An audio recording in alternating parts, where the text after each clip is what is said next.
Fairlease.org. That is where I would like to direct you to acquire your next vehicle, be it for you, a family member, probably like your wife or kid. I don't know. It'd be weird if you bought your uncle, or at least your uncle, a car, but could also be a commercial situation. You don't love your family like I do. I don't, but I would, if I had an enemy, I would send them elsewhere because Fairlease is going to treat you right. They're backed by the Credit Union of Texas. That means they don't have to call a bank. There's no middleman. They're going to give you a great rate. They're going to work with you, and they like working with Dumb Zone listeners because it's a good experience. Pleasure's all on that side of the table. Call Connor or Nick at 972-708-4815. 972-705-4815. Fairlease.org. Hit them up. Tell them the Dumb Zone sent you. Now? I mean, hit the thing. Fairlease when you don't know what to do about a car. 'Cause car stuff is hard. But not with Fairlease. You don't need a dealership, baby.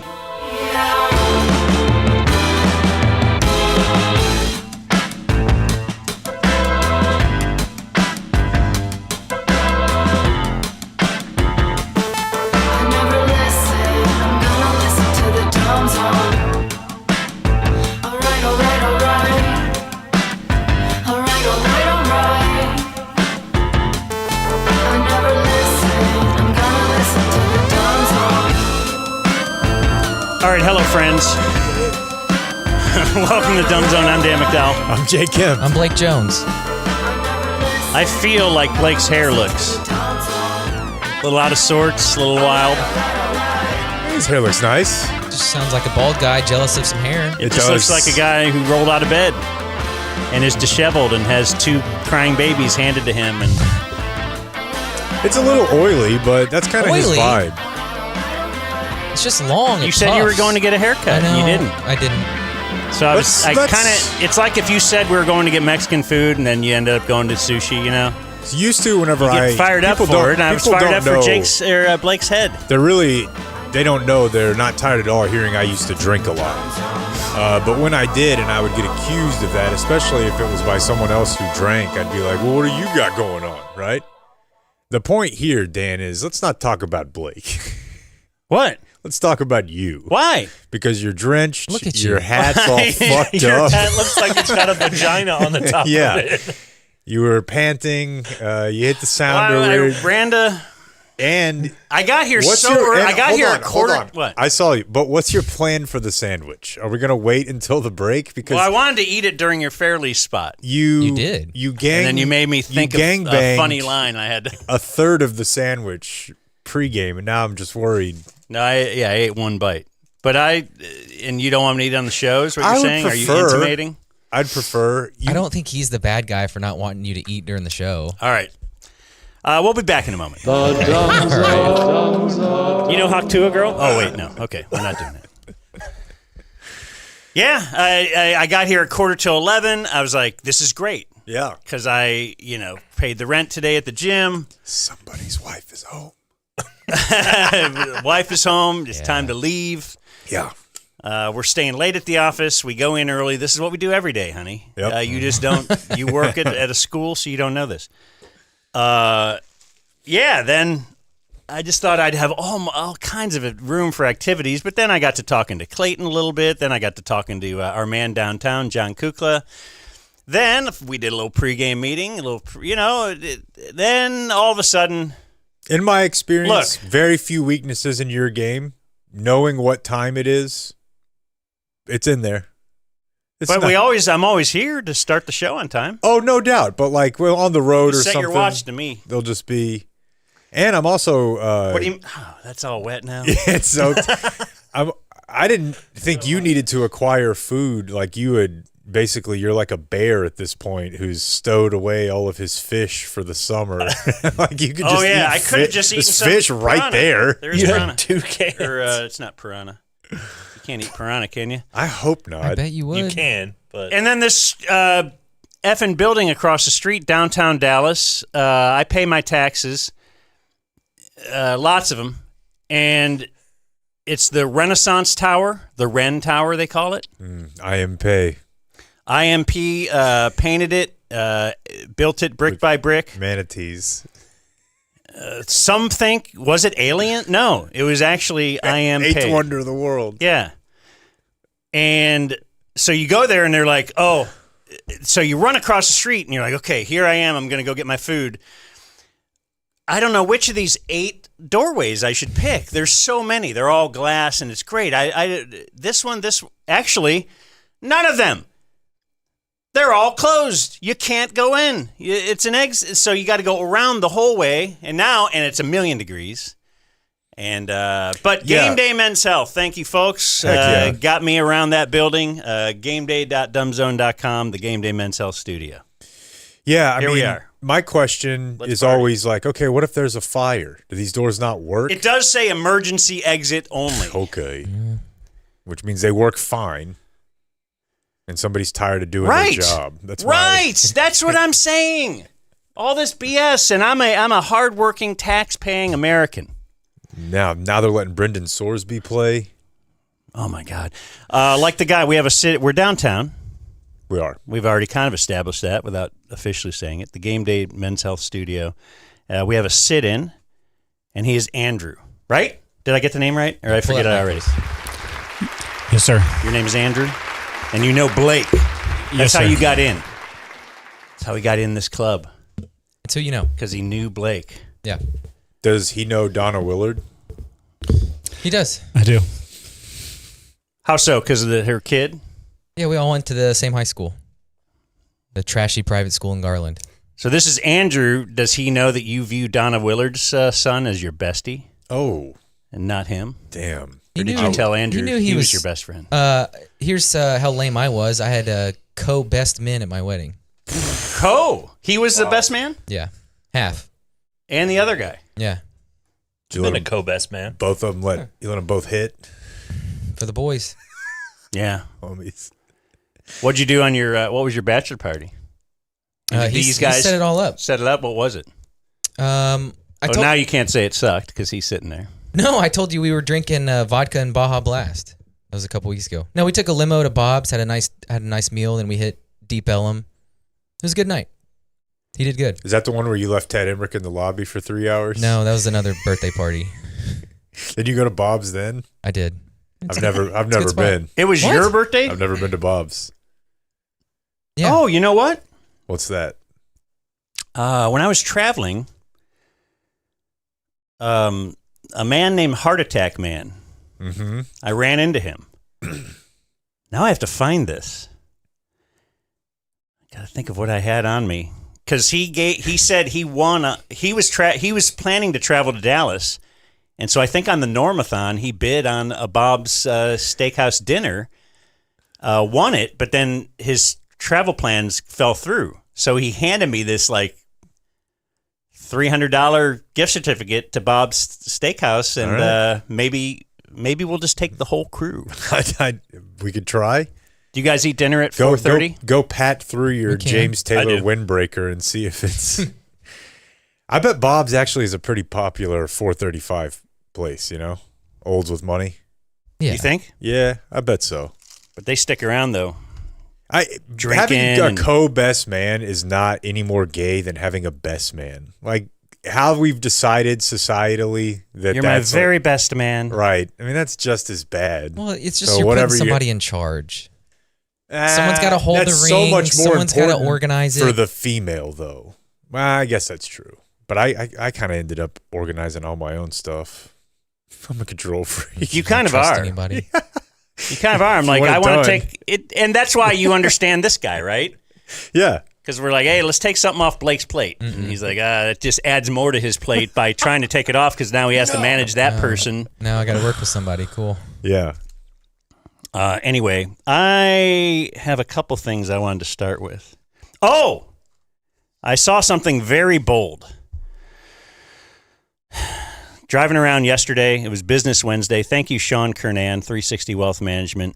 What a day. Driving behind a car, I'm like, did I see what I thought I saw? And then he pulled off into like a business or something. I'm like, I got to go. So I turned around. I went back just to try and find that car, and then I found it parked. Huh. And I'm like, I wasn't seeing something. It's the boldest bumper sticker I've ever seen. Look at that. Read it.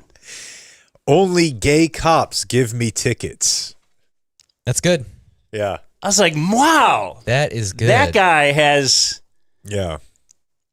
That's very good. That's even more than you would have ever done, right? Way more. Because you would have not given him the satisfaction of knowing where you were or why you're traveling so fast. Sure. There Back was a time in the when old I was days. letting them know about my constitutional rights. Yeah, that's along the lines of, was shoe polishing on cars and windows in high school? Was that a thing when you were around in high school, Dan? Or did that not? Was that a 90s thing? I mean, like, to hurt the car? No. But to just say, just married or Just happy married, graduation? I feel like I see in movies, but then by the time, like homecoming. Yeah. And you'd have like, you'd some kind of lettering. put a box around where the driver would be, and somebody would be like hottie in a box. All sorts of things like that.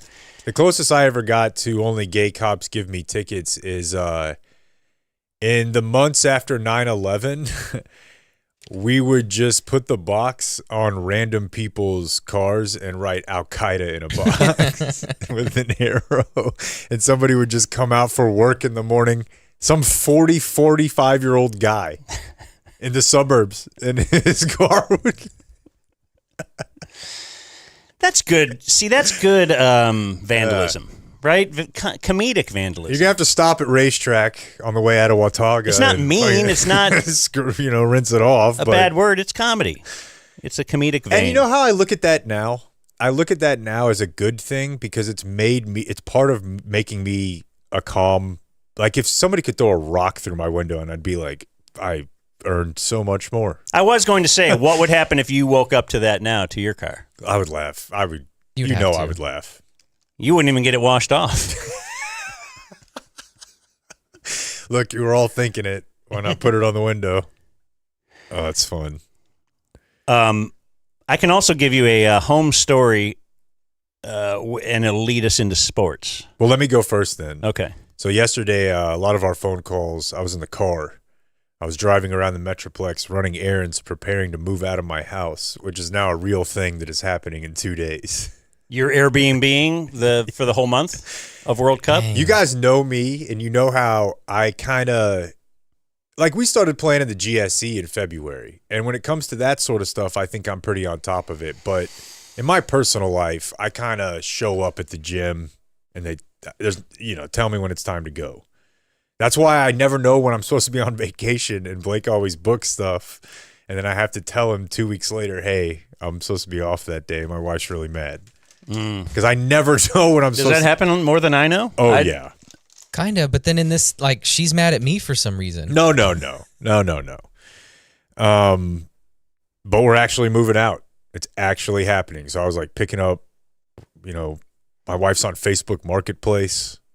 Women love Facebook. I was trying to tell again. Dan about it yesterday. I was like, dude, you just have to look at it like golf, like it's a hobby. Because there's no way dude, I drove to Little Elm. Is that what got all the women back to Seems like Facebook? it. Marketplace? Oh, yeah. For sure. Because I told her about the Wiley Flower Shop the other day, and she already knew about it. Oh, yeah, that was on Facebook a couple days ago. It's like a little trading post for them. It's like they're back in junior high summer camp or something, trading bracelets, except it's dressers and... It's like a garage sale. Like our parents used to take me to garage sales like every weekend. Now it's all the time. I don't know what started it, but yeah, antiquing is back. Hard. So I went and bought a bed, or picked up a bed in Little Elm, way far past Little Elm, actually. What did you do to the kids' rooms? So that's what, yeah. You have to make it like an adult room? Kind of, yeah. But we've been, here's the thing.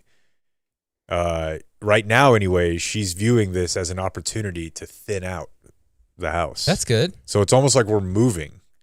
This is what you want. It's 100% And you what just I want. did it with your reno. Pretty much, yeah. But you know how it is with kids. Stuff loads back up. My wife buys things Oh, it loads up. at an addict pace. But it's actually happening. Where's the dog going?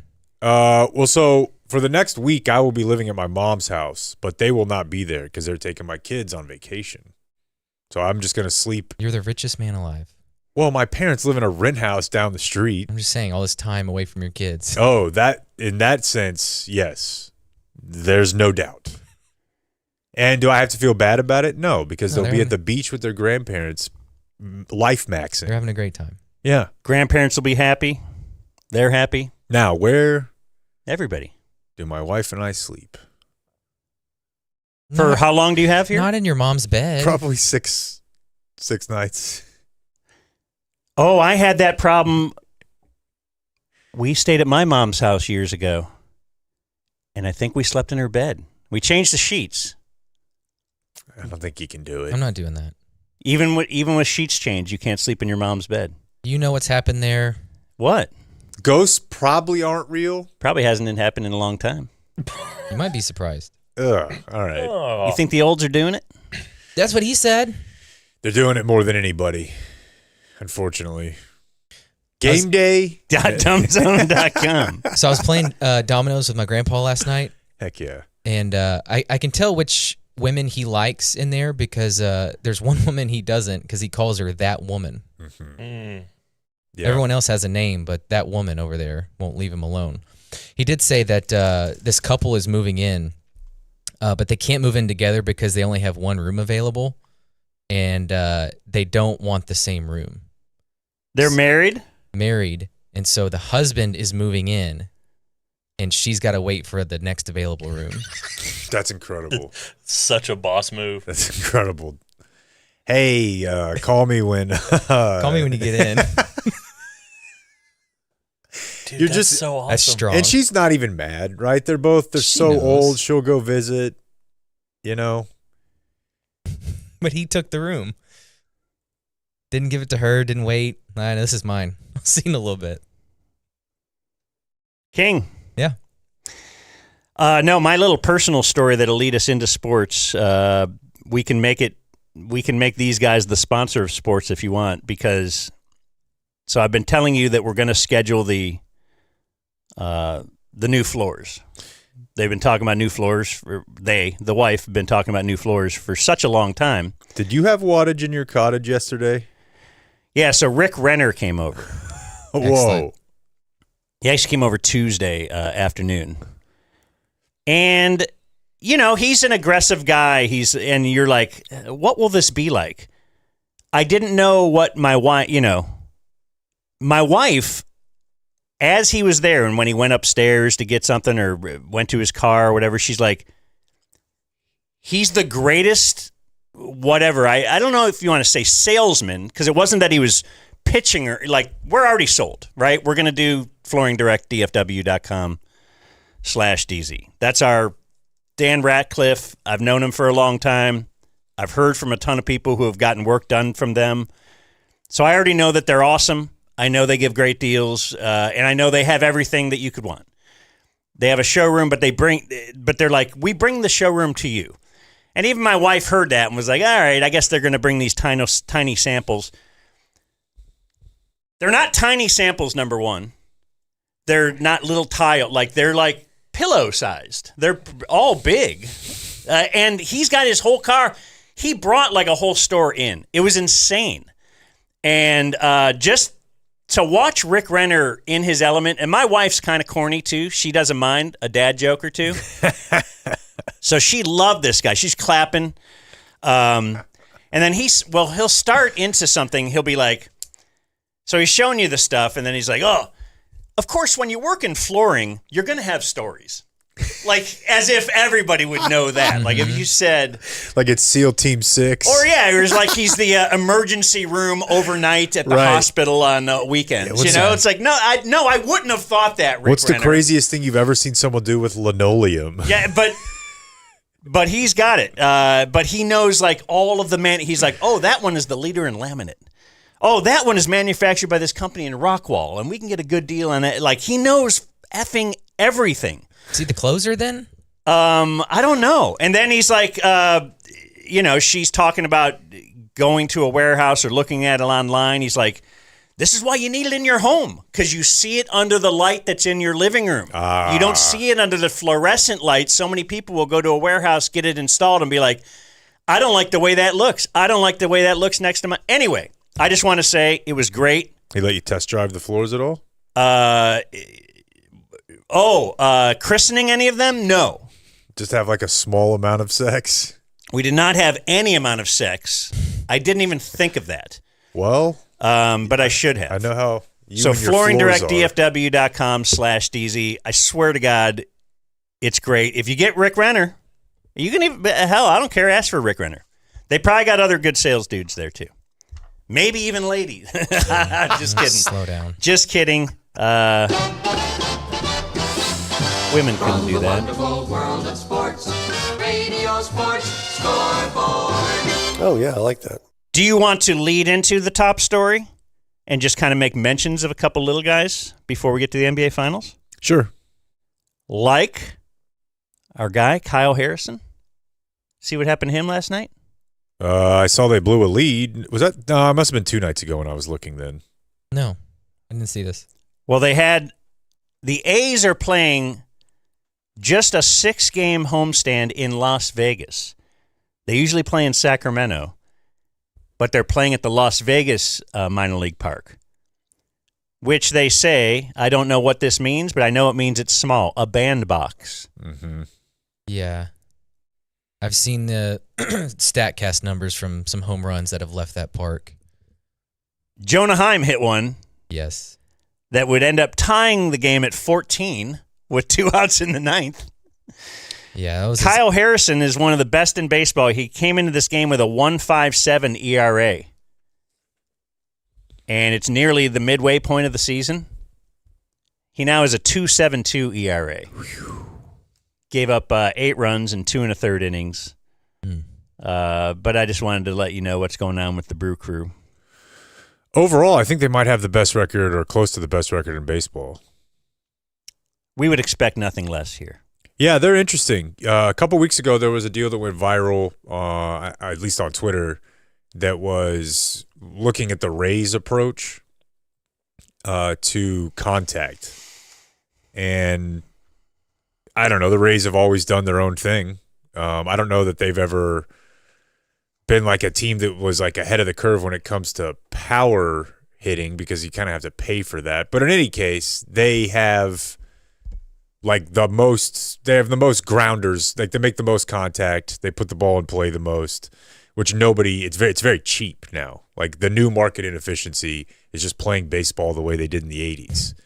And not every single thing being a home run or a strikeout. And the Brewers have a lot of that in them as well on the offensive side, for sure.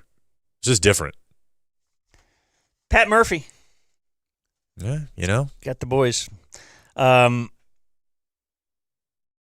Another baseball game occurred. Did you see? The Republicans won their 6th straight. Oh, no, I did not. It was the Congressional baseball game. In fact, I was hoping you would see, there was the guy who won the MVP. I should look it up. I didn't print the stuff off. See a guy to see or be seen. Well, he is a senator or a congressman, whatever. He's a guy. And first of all, he tweeted out, I won the MVP. I don't know that you should acknowledge that you won the MVP on Twitter. Why? I don't know, because I'm not. You're actually not humble if you say I'm humble that I won the MVP and put it on Twitter. Like, you're now saying, "Hey, look at me." Did he say he was humble? Something like that. Oh, okay. Maybe he said he was honored. I mean, if I'm just saying, hey, Dubs in the chat. Some of these articles, these political writers have to write a sports report, and I can tell they've never done it before. It's Dork Central for sure. And if I'm going to be totally honest with you, I never knew this existed until the shooting. And the shooting was a tough one because it was like a Bernie guy, which should feel like the sort of thing I'm like, you condemn, but you're kind of like, oh, wow, that came out of nowhere. The Bernie guy shot. I'm pretty sure he was, yeah. While they were practicing. But it's hilarious. Like, I remember seeing Chris Christie in a baseball jersey. Very funny. Very funny. He's not in Congress, is he? At one point he was. Oh. Oh, this is a bad look. Are you looking at Chris Christie? Yeah. Well, I'm trying to find the guy's name. I want you to see his supposed diving catch. Well, I'm reading about it here. You got to take a look at it. God damn it! Just look up diving catch. Congress baseball game. Schmidt made a fourth-inning diving catch on a ball hit down the left field line, landed hard on the outfield grass, emerging from the ground with blood gushing from his nose and dirt covering the front of his jersey. Okay. And that got him the MVP. I just view it more as a fat old guy kind of tripped. He could have just caught it running along. You would have never fallen down. That sounds like a guy who's never caught a pass from Patrick Mahomes to me over there. Oh, boy. Sounds like a guy who's caught many, fly balls in left field though, while jogging under the ball, and a guy who also has been fat and just tripped and fallen down. So I'm watching that, saying, yeah, I've been there before. But this guy gets an MVP out of the deal. It's if the Democrats were serious, then they would start here. And it's not exactly like in what? Baseball is the voting bastion. in like Rusty Greer and well, at a minimum. I mean, listen, there are ways to learn to do things. These people barely have jobs. Go get in the cage to get on some PEDs, right? Like again, go throw. That's not a bad catch, Dan. Don't just show up. You think? That's not bad. Watch it again and again. Okay. That's what I did. Covered a lot of ground. No, he didn't fall gracefully. But he covered some ground out there. Kumar Rocker and the Rangers have an hour to change their mind about starting him today at 110 as the Rangers decide to go for 500 yet again. I looked this up. Can you open for him? It's crazy. So they said at the time they were going to circle back after they did it, which they haven't really, right? Despite the fact that he's been good since then, but bad in the first inning. So it's almost, I don't know, like maybe the point was to get him to realize like, hey, even if you piss yourself in the first inning, the game's not over. I've been thinking about this lately. So the thought is that they're not going to keep doing it because that could affect him mentally, right? Can I also say you brought up your guy who tracked a foul ball or has tracked many fly balls. I don't think like that. I started researching this and someone pointed out like this could jack up your bullpen a little bit if you really had to do it every single time. Because Cody Alexander's a pretty important piece. You don't just want to throw a spare out there for the first time through the order. But I would just think it moves it. So I don't know if I find that compelling or not, but it's something I didn't think about. But that's kind of along the same lines as what I was going to say, because you said that was your thought the other day, Blake, that mentally that could really jack him up if that's the only way. And I remember they kind of used to do this sometimes with guys who got a personal catcher. Like they made him work with other guys sometimes. Although you're like, yeah, it works with Greg Maddux, like his personal catcher. But doesn't it also mentally mess with you if you're yanking a guy because it's the third time through the order and I just don't, you just do what's good for the team. You kind of don't worry as much about their mental. Like if he's going to break down mentally because of this, I'm not sure I want this guy pitching for me in Game 7 of a World Series either.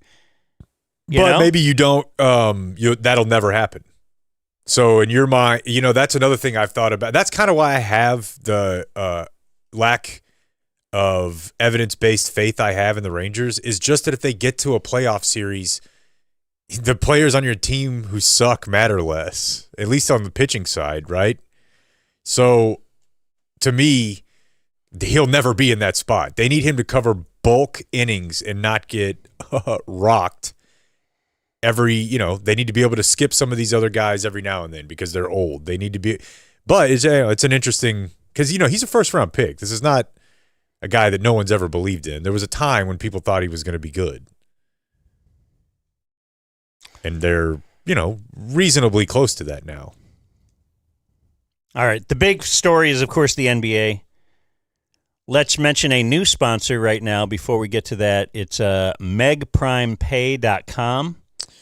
Basically, this is a thing where you can pay your rent through an app, and then you can earn points through making the payments. There's like a crypto element in it as well, but it's basically, megprimepay.com. That's the way it is. You're not trading or speculating or anything like that. It's a payment app with rewards. We've talked to these people a lot, and if you're paying for rent or mortgage, big purchases like that, you can use their payment platform. Super, super straightforward, and they start giving you back, credit card type rewards immediately. It's at megprimepay.com.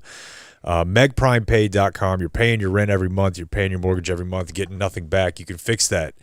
That is what they would like to do for our audience. Megprimepay.com. Go check it out. Report back to us. You don't change your current behavior, right? You don't have to do anything. You're already paying your bills. You just go through megprimepay.com. It's the first of its kind. Check it out.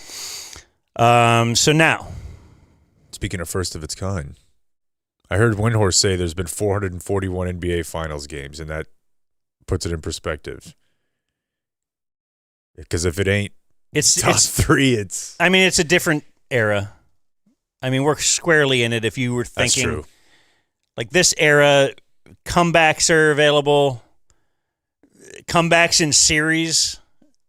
Like, I will tell you that I may have increased my position this morning. I was thinking about you all night, of course. Yeah. Am I shorting the Knicks stock? Yes. Is that what I'm doing right now? Wow. Because I am... And I do have a small position on the Spurs, and I still believe in it because they were winning by like 1 million. As they have been in every game. Yeah. So it's not, I mean, you can legitimately, look, if you're somehow not mentally crushed, because that's potentially mentally crushing, I suppose, but you have to be able to tell yourself, we can obviously play with these guys. We cannot, we belong on the same court. Hell, if I change one play out of yesterday, I think they're walking home with 2-2. And it's not the tip-in. It is the worst decision I've ever seen by a guy that the Spurs acquired to help shepherd these young bucks into the next level. He's the guy that's going to be the steady hand on the helm. He is going to be the point guard. This is the veteran. Like, if you're going to have a veteran amongst this group, I'd want it to be the point guard, right? Mm-hmm. Calm everybody down. Chris Paul in Oklahoma City theory. Wait. It's a fat. No. Slow down. This is the time to slow it down. Because not everything is equal, right? You don't play the same way in the first quarter as you play, in the fourth quarter, if it's a tie game, whatever. But it's De'Aaron Fox, man. That was just a huge, boneheaded mistake that he was asked about after the game, kind of summarily dismissed it as, I was just trying to make a layup and we go up 3. So, he gets a rebound. Was that a Brunson missed shot? Yeah, I think so, because he was, Wemby affected the shot again. Brunson's awesome, by the way. We have to say that. He's going to get it off. But so now, rebound, long rebound. De'Aaron Fox has it. He's ahead of the pack. Ends up getting it blocked by Anunoby, who some are now saying that's our new MVP. I can see that one. Yeah. Yeah. So he tries for the late. There's 15 seconds left. You get the ball back. There's 14 seconds left in your hand as you start driving. That's where you peel off. Try not to get fouled, right? That's old as time. But it's just not a real rebound. The ball's loose, and so I think. But you're De'Aaron Fox, the point guard, the steady hand on the helm, and now you have the ball in enemy. Now you can just settle. Let's all settle down here, right? That's what you're supposed to be, the guy that does that. He could have dribbled 2 more times and they would have a 3-1 lead. Just, people were posting a clip of like Ginobili doing that. 2-2. Once upon a time. Oh, excuse me. Yeah, 2-2. Because that's, Game 4 has often been called the most important game in a series, Because going to 3-1, going to 2-2. Now 3-1 might or might not mean as much as it used to. But it's still only been overcome once in the NBA Finals. Do you remember what you wore right after that?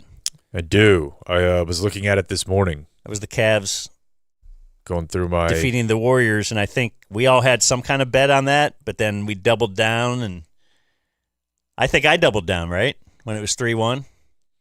You did. Got you guys wearing Lakers full uniforms Cavs at Cowboys full uniform. Excuse me.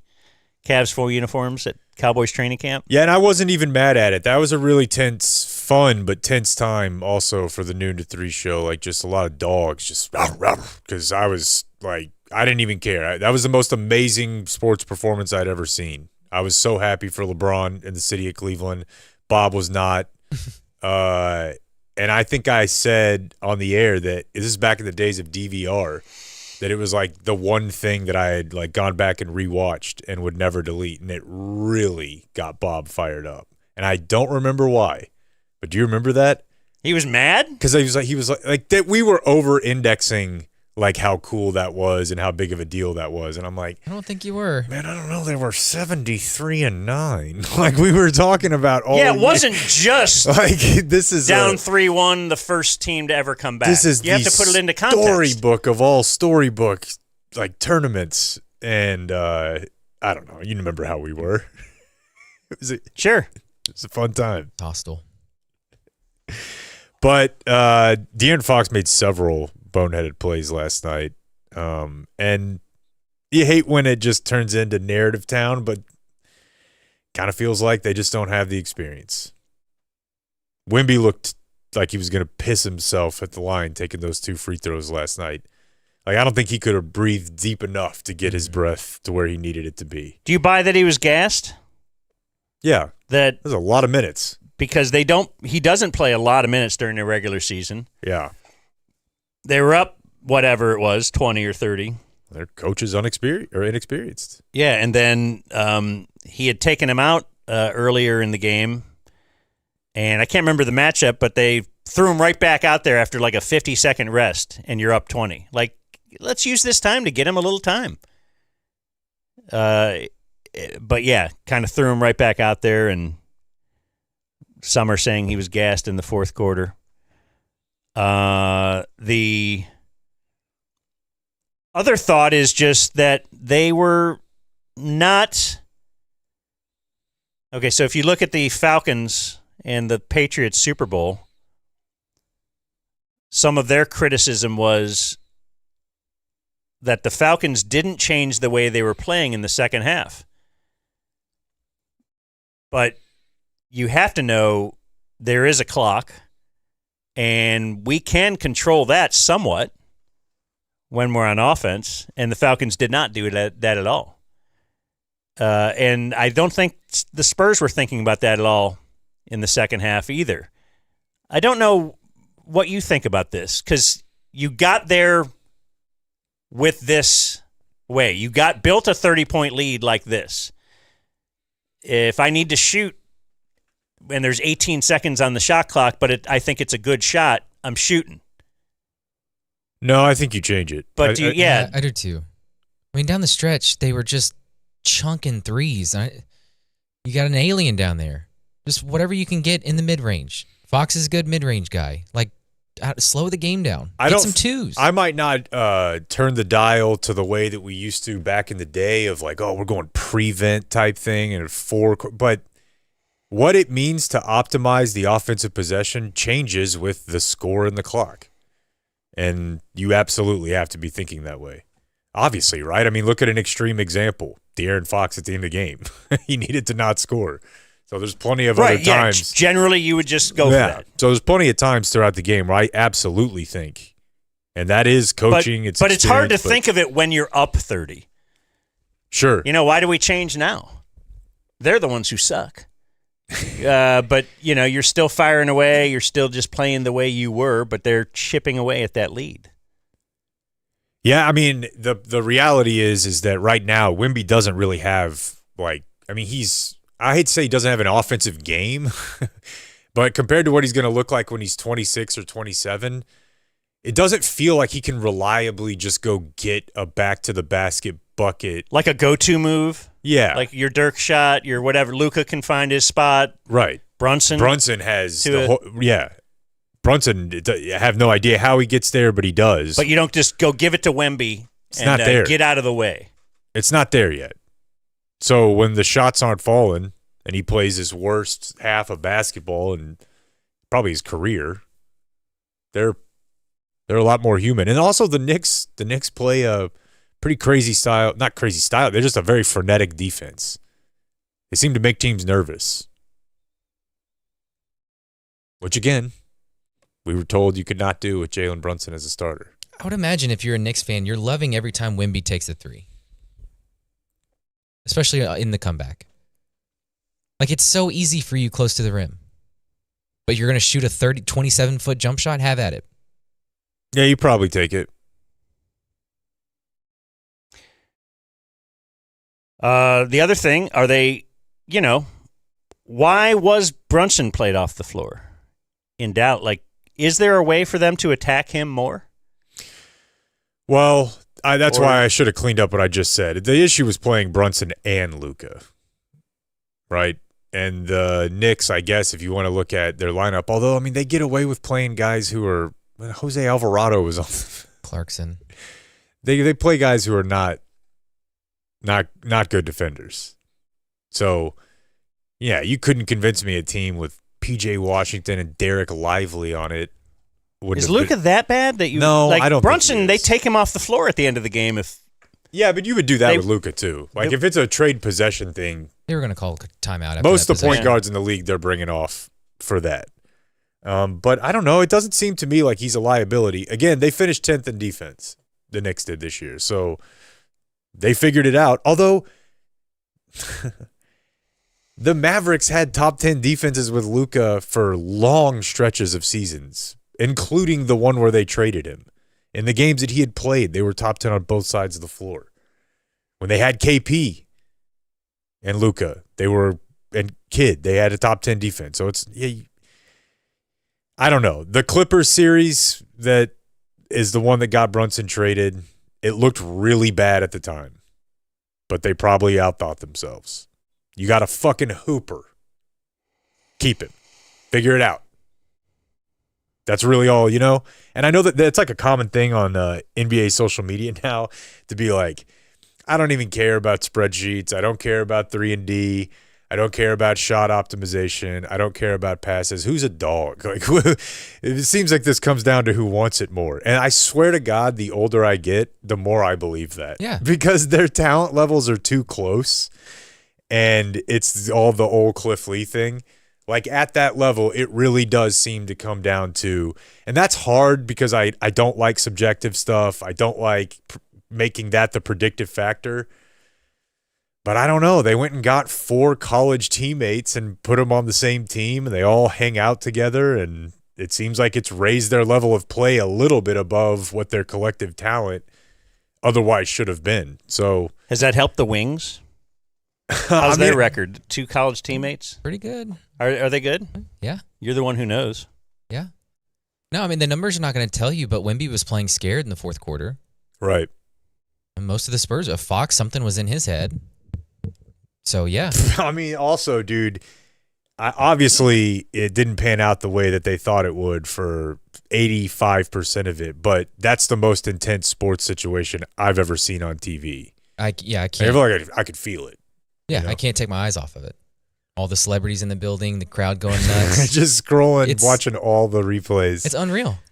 It's crazy. It feels like Roman Coliseum-y, Yeah, this is as close as we'll get. Presidents there the night before. Which, if they are going to win it, it would be cool if they won it there. I know. And not win it on San Antonio's floor. I know. I think San Antonio has one more in them. Do they have 3 in a row in them? That'd be hilarious. It would. It would be profitable for me. Oh, yeah. And okay, that's how we started this. And it would just be hilarious to see Spike Lee be all sad. Yeah, and what's funny is you pointed out, right, like the variance in these games feels a lot higher. I guess that's just a natural byproduct of more scoring because in every sport it feels that way now, right? That no lead is safe. The the passing, the threes, the home run, whatever. But it doesn't seem like we take it easy on calling people chokers in accordance with it's become a way less of a feat, to blow a lead. Nobody's like, yeah, but shit happens. I saw, and dude, Wemby's 22, and I saw he was getting, by NBA, like they were talking about him like they were talking about Luka a couple years ago. Like, oh God, you could just see, does he have it? I'm like, eesh. He's young. He'll be fine. Yeah, Well, he will be, but I lived that life, dude. And I know that it's not the same as Dirk. And Wemby's immensely talented. He's more prepared, whatever. But it can be not the same as Dirk.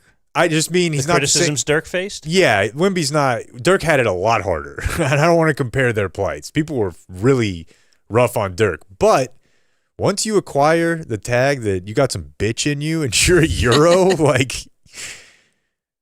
Well, also the next one is always going to get that, right? Yeah.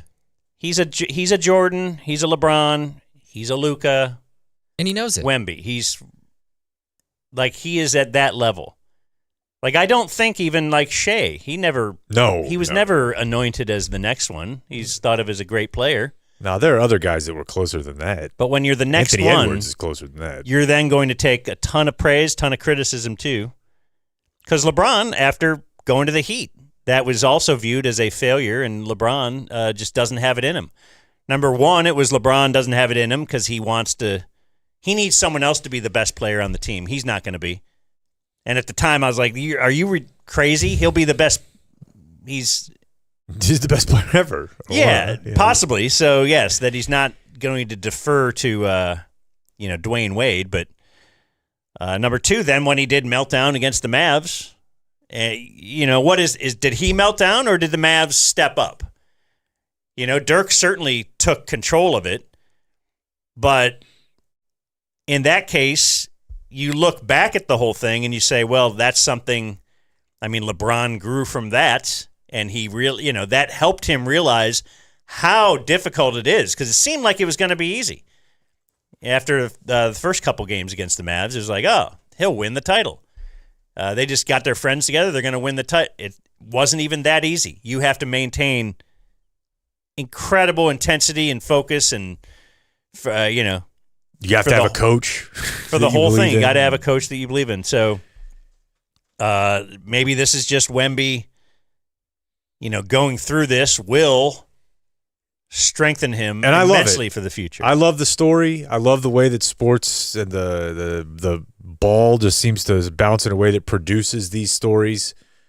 I like Wemby. I think that it's cool that he's into different stuff. I'm a tiny little bit suspect of the performative nature of some of the stuff he does. Oh yeah, he's self-aware. Like I'm gonna walk the halls of MSG barefoot. Yeah. Well, you also talked the other day about I got an email about him doing art in the park. Yeah. Akash hit us up. Oh, is that Akash? Yeah, it's like a private park. Yeah. But clearly, though, if you are taking your stuff out there to draw, people will see. Yes. Do you think people will see Wemby? Yeah, like people know what he's going to do. He was doing it so that would be publicized. I have a hard time. Look at the thoughtful Wemby. Look at because he does like all this like the wearing the monk outfit. Well, he went to a temple and he studies Buddhism and he fasts and he does these things that if we were being honest, religious advice that probably does lead to like a good, centered, happy life. The problem, this is a small problem I have, a little dissonance in my brain, is he's also like the guy who says, I only care. Winning is the only thing that matters. It's the only thing that feels in conflict to me. And I think sometimes I get annoyed when athletes try to use the thing. But I guess the way you talk yourself into it is that he uses that piece to get to the winning is the only thing. But it feels kind of patronizing to me to use all this like religion talk about like really not being too obsessed with any one thing. Right. And then say the things that he says. I find it a little bit annoying. And because of that, he's trying to say the right thing that the people want. Correct. Yeah. While also weave in his own philosophical journey. And shoving players' heads and getting flagrants. That's also true. But that stuff really bothers people, right? Like, so when LeBron failed, yes, he had the decision. People were going to mock him. But at the end of the day, he was an American, and he was a bad MFer, and everybody wanted to be him.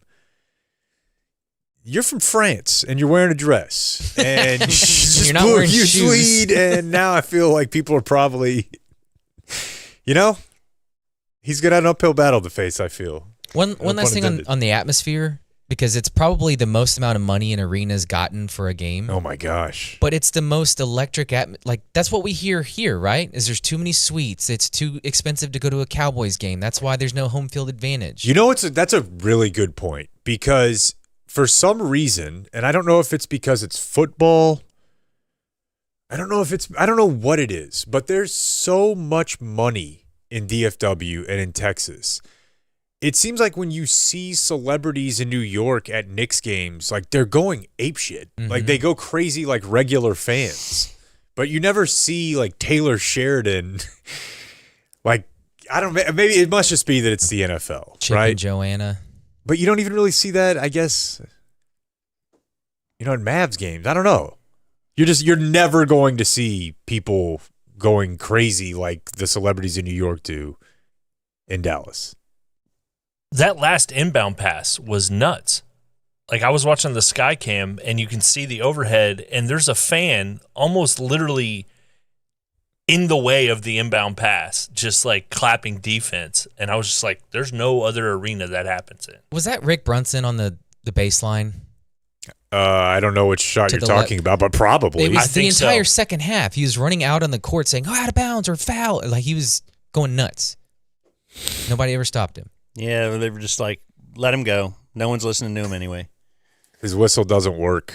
We give him a fake whistle. You mentioned Only heard the by most dogs. money an arena has ever gotten. Like, can you imagine if they get a Game 6 Yeah. and knowing they could win the title on that night for the first time in 50 years? In fact, there was a lot of consternation about all of the Knicks fans that descended upon San Antonio. Is that going to be a big deal 2 nights from now? Or Yeah. one night? When is the next game? Saturday. Yeah, I'm sure it Travel will. day. Priced out. Unless they have the ability to change the way they did it from the game before, because I read something from some San Antonio paper, and it was like, there's really nothing you can do about this. Yeah. So if you believe that things are fixed for money, then you should definitely put some money on the Spurs to win the next game, because that could be huge. A couple other things. You mentioned the ball bouncing a certain way. Now, the Knicks have to win the title for these things to happen, but that's going to be an iconic photo. Just Anunoby's hand up there, like, that was not lucky either. That was very... No. That's your high school basketball coach is showing you that one, Yeah. Nobody but, getting the body on the inbounder. Perfect. But, yeah, it was a beautiful shot, and you could see Brunson in the back. But think of all the people around in the arena that might have pictures of that too. And then I wanted to ask, because you mentioned a couple times already, your favorite celebrity, or what stood out to you? Who was there? Anything? I love seeing Larry David there. It's cool seeing Larry David and Seinfeld together. I care less about Seinfeld. There's My wife just so loved- much good social media content out of that, though. My wife loves Timothy Chalamet. Love seeing him there. Dude, I saw the funniest Instagram post. Some I don't know, lady or guy, but their mom thinks that Timothy Chalamet's name is Landry Shamet. Because like the names are close enough. Like his Instagram account says like T Chalamet and it looks like Shamet. And so she's just been texting him like she thinks he plays for the team. No, Fat Joe. No longer fat. Yeah, he looks good. Is he Ozempic Joe? Big time. I've listened to a couple of his podcast episodes and he's Ozempic Joe. All right, so then I don't know if this is Photoshop, because I didn't see it on the TV, but was Herbie's dog there? Yes. No. I saw Herbie. Somebody No. sent me a Peter? somebody sent me a picture this morning saying that there it is. It's definitely not real. Oh, that's not real? Okay. Because it was like he has his dog right in front of him by they Brunson. didn't let a dog on the court. Okay, all right. I put it on the list of the ball sacking. Kirk Herbstreit did have like an insane angle of the I thought his dog play, was though. That's a great bit. next to Jalen Brunson.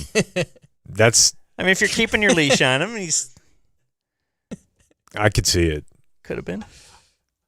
Yeah, it's not my fault.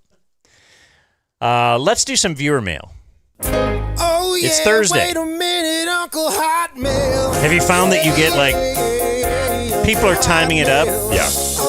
Because I save emails throughout the week, and then Thursday morning, wait, what happened? Why do I have 50 emails now? I think we're going to start with one that could be our sponsor. Is that right? Do you want that one or me? Let's see. It's from Patrick at Puddle Pools. It was about the Dumb Zone summer event.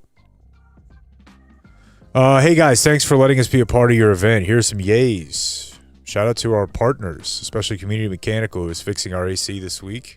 And of course, Trident Garage Door Repairs, who came out and fixed a broken string this morning. Now some booze. I would personally like to recognize Jake for shitting all over our carnival game. While he may think it required no skill or thought, the numerous amounts of children that came over and played the game not only had a great time, but also walked away with either a free t-shirt or a squeezable version of our beloved Puddle Pools mascot, Flip Flop. They have a mascot? Name Flip Flop. The emotional distress he has caused the team has truly humbled us. We will try to rehab our approach next year. Ooh, another guy just sliding in a shot at you. A little jab. That's all people do. Owner of Puddle Pools. Well, Patrick, I'll have you know my pool looks great. puddlepools.com/dumbzone. Sign up month to month, or if you go for a year, you get a month free. It's great. They clean your pool. They check the equipment. They do the chemical balance. They send you pictures afterward. We had a thing popped up over the weekend, like our pressure was effed up. So I texted my guy Thomas. He came out there on Monday, fixed it up. Just saying, that's included in the whole thing. They're great. puddlepools.com/dumbzone. I got a childhood thing. Okay, I got one too. Nick brought this up. What is this? Things like that you thought would quicksand? be a bigger player in your life. The quicksand list. This one. Amnesia. It was the one I Amnesia. had with my Yeah. was talking about with my kid. Nick brings a good one up. Tetanus. Yeah. You step on a nail, bro? He says, I work in a major auto manufacturer of my choosing and have cut myself on lots of metal over the year. My wife always says I need to get a tetanus shot. I've never been, and life's been pretty chill.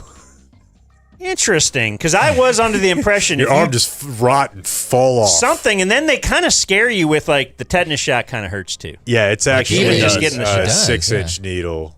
You're like, oh, It's not that big. But I guess if you think about it, when is the last story you read that, oh my gosh, You hear he about didn't him? get his tetanus shot? yeah, You'll hear about shingles. Somebody got shingles. sure.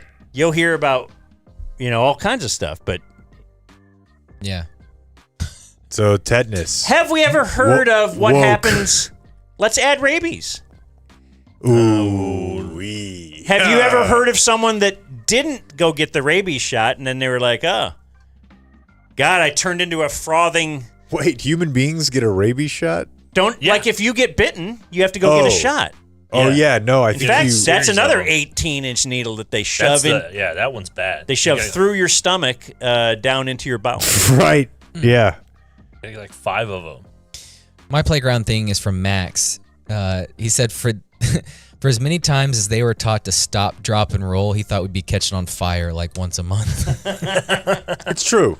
It's one of the few things you knew in life is how to not be on fire. You're like, this will probably be every day. Oh, did you say your buddy Andrew, you're a fireman too? Yes, sir. Okay. For closing remarks, can you find the picture I had? One of the things I bought at Costco. I want to. In fact, we could throw it to him Yeah. here if we're doing kids things because my wife bought this thing at Costco and said, "Ask any fireman." This is why, because I said we're wasting money here. We're never going to use this. We do not need this. She said, "Ask any fireman." Okay. I see one here. And you claim that you are a fireman. Beth has a good one. Oh wait, here it is. So she made us buy this. This is our first ever purchase at Costco. It's called the Rapid Off Fire Blanket. So apparently it's a big blanket that if indeed something catches on fire on the stove, I can get out the blanket and just throw it right on there. Or look at something's on fire outside. Oh, run in and get the blanket. What say you, person who is claimed to be a fireman? I'm asking any fireman here. I'd probably do it to make your wife happy, but other than that, I wouldn't put a lot of stock into it. Okay. Happy wife, happy life. You don't show up in the cruiser with a bunch of fire blankets and just throw them on. Those go on the Tesla.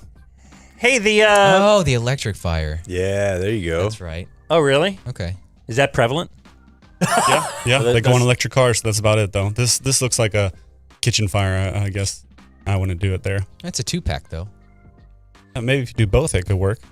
It is a 2-pack, but yeah, have you ever heard the fireman be like, "Oh, we can't get the fire hydrant. Don't worry.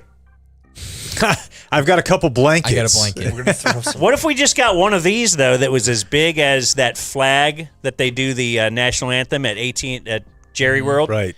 You stand on one side. That giant flag. But what if we dropped this giant flag on a house? Drones. Yeah. Drones just drop the giant fire blanket. We could save so much water money. Yeah. And in this, this economy, That water could go to a data center. Yeah, like it needs to. because I just had a question about Kumar Rocker's splits, Ooh. Yep. and I needed a couple gallons for that. Well, Big Spring's in a drought now. Beth, this is a good one for us to really make note of. I think one of us said it on the show, but or Blake specifically, the prediction that Shoddy at some point will claim a Valentine's Day date with the Super Bowl, because the Super Bowl this year, he probably won't even be the only one, but he'll be big on it. And she says she'd place an extra bet that he will include and laugh at a joke somehow involving his wife. Like, had to tell Jimmy, baby, sorry, Oh, that's good. got to date this Valentine's. Look out for that. It's coming. I like it. The other day, the former Rangers first-round pick, Bubba Thompson, came up. Uh-huh. Cody says, update on the life of Bubba Thompson. Oh, no. It's not what you think. Okay. He's 28. He's still an athlete. But he is now, after a redshirt season, a quarterback at West Florida. He has gone back to football at the age of 27. He was a quarterback in high school and chose baseball. So we always see this happen the other way. But we've never seen it. But with NIL now. Yeah, he's got no real NFL prospects, but you can make good money doing this probably. He might end up at an SEC school at the age He's of probably like making more money than he's ever made. He was that's good, not yet. He's at West Florida, so I think he's trying to climb the transfer And then ladder. he can end up getting $1 million a year. I think he's got 3 or 4 years of eligibility left. He might be at like age 29 or 30. He was a 3-star recruit in Alabama and had a lot of offers. Played Go to Nebraska? Where did he go? let me see, because he played with like Jalen Tolbert or something. This is Yeah. what- He was teammates with Jalen. He was Jalen Tolbert's quarterback in high school. what Brandon Whedon did. Mm-hmm. But he came back to football. Or Yeah. Oh, he, yeah. He was a Yankees pitcher, prospect. so we've seen it happen like this. We haven't seen it happen college. That's the distinction. Yeah. He went back and played at Oklahoma State at that time. Yeah. Remember, Yeah. he was 30 in the draft. Chris Winkie did it originally. Winky. That's why he wasn't going to need a lot of time to get ready to be the starter for the Browns because he's so old and he's already Yeah, so yeah, experienced. right. Do you want me to read the one about words Dan has ruined? I don't have it. Okay, maybe Lance just sent it to me. Hello, friends. I've been stuck on a word that Dan has completely ruined, and the epitome of this whole bit came up on last Tuesday's episode when Taryn was spilling her heart out about her cousin battling cancer. And she made the comment, ease the load. Load? And I couldn't do anything else other than think about Dan cracking the smallest, cheekiest smile while whispering the phrase, "I'll give you a load." Yeah, that's a good one. I'm totally bringing this to light in a comedic vein, in no way claiming that Dan's antics are taking away from the serious things like Meg Matters. Just thought it was an open shut case of words that Dan has ruined. Yeah. I concede the remainder of my time from Lance. Good. Ooh, Thank there you. you go. Thank you. I have one of those too. This is from Coleman. Carpet and drapes. They got a match. Or has he enhanced these words for you? How about that? One from Sean, things that should be back. Should be back. These aren't things that are back. Mm-hmm. But Sean wants the Jake's basketball song. Yeah, that's good. Don't know if that trips anything on our It might. our partners, which it might. the platform on which we do the program. Mm-hmm. Annie says things that should be back, commenting about Mike Brown's dumb face, which he's right. It's been years since we've pointed that out, that Mike Brown is a card-carrying member. That's a list we haven't really done here as much.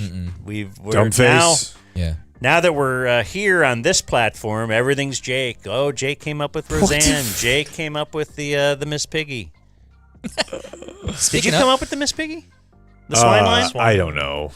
Speaking of the swine line, Eric writes in a political pundit, Anna Navarro. Yeah. Anna Navarro also once. I don't know who she is. Throw me your charger, Blake, so we don't have to stop. Sorry, I should have done it earlier. Clayton's is better.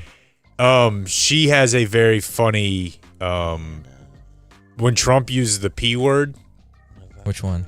cat one. Okay. She got real fired up about it. It's very funny, and she's a Oh, okay. Yeah. I got one. We have she's a thick Tara Latina. Lipinski. You're the best. Ooh, yeah, I like that. Who is that? Ice skater. I haven't seen her lately. Let's see if Travis is right. Well, I was never really found her to be super attractive, though she does have swine line qualities. One that everyone finds attractive, this was brought up this week, is Tiffany Amber Thiessen, Oh, yeah. which is Byron brought that one up. Look at that. I mean, that's, as he says, not me. He says big hog energy for Kelly Kapowski. This is Travis who says, "Dear Fuhrer, the people of Punami, I have two great additions to the swine line, Tara Lipinski and Danielle Fishel. Ah, yeah. Topanga, it says. Topanga. Yeah. Yeah. Both made my little boy pants crazy No doubt. and still make my big boy pants crazy. More Jake Obama voice Yeah. and more singing of horrible butt rock songs.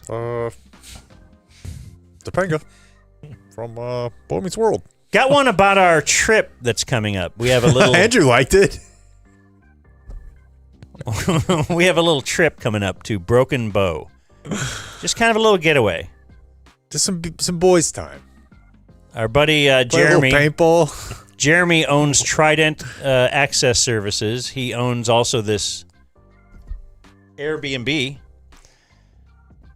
and has been asking us for a couple years to go do a show there. So we're going to do 2 there. We'll be there Sunday night, I think. Can we officially say it? Yeah.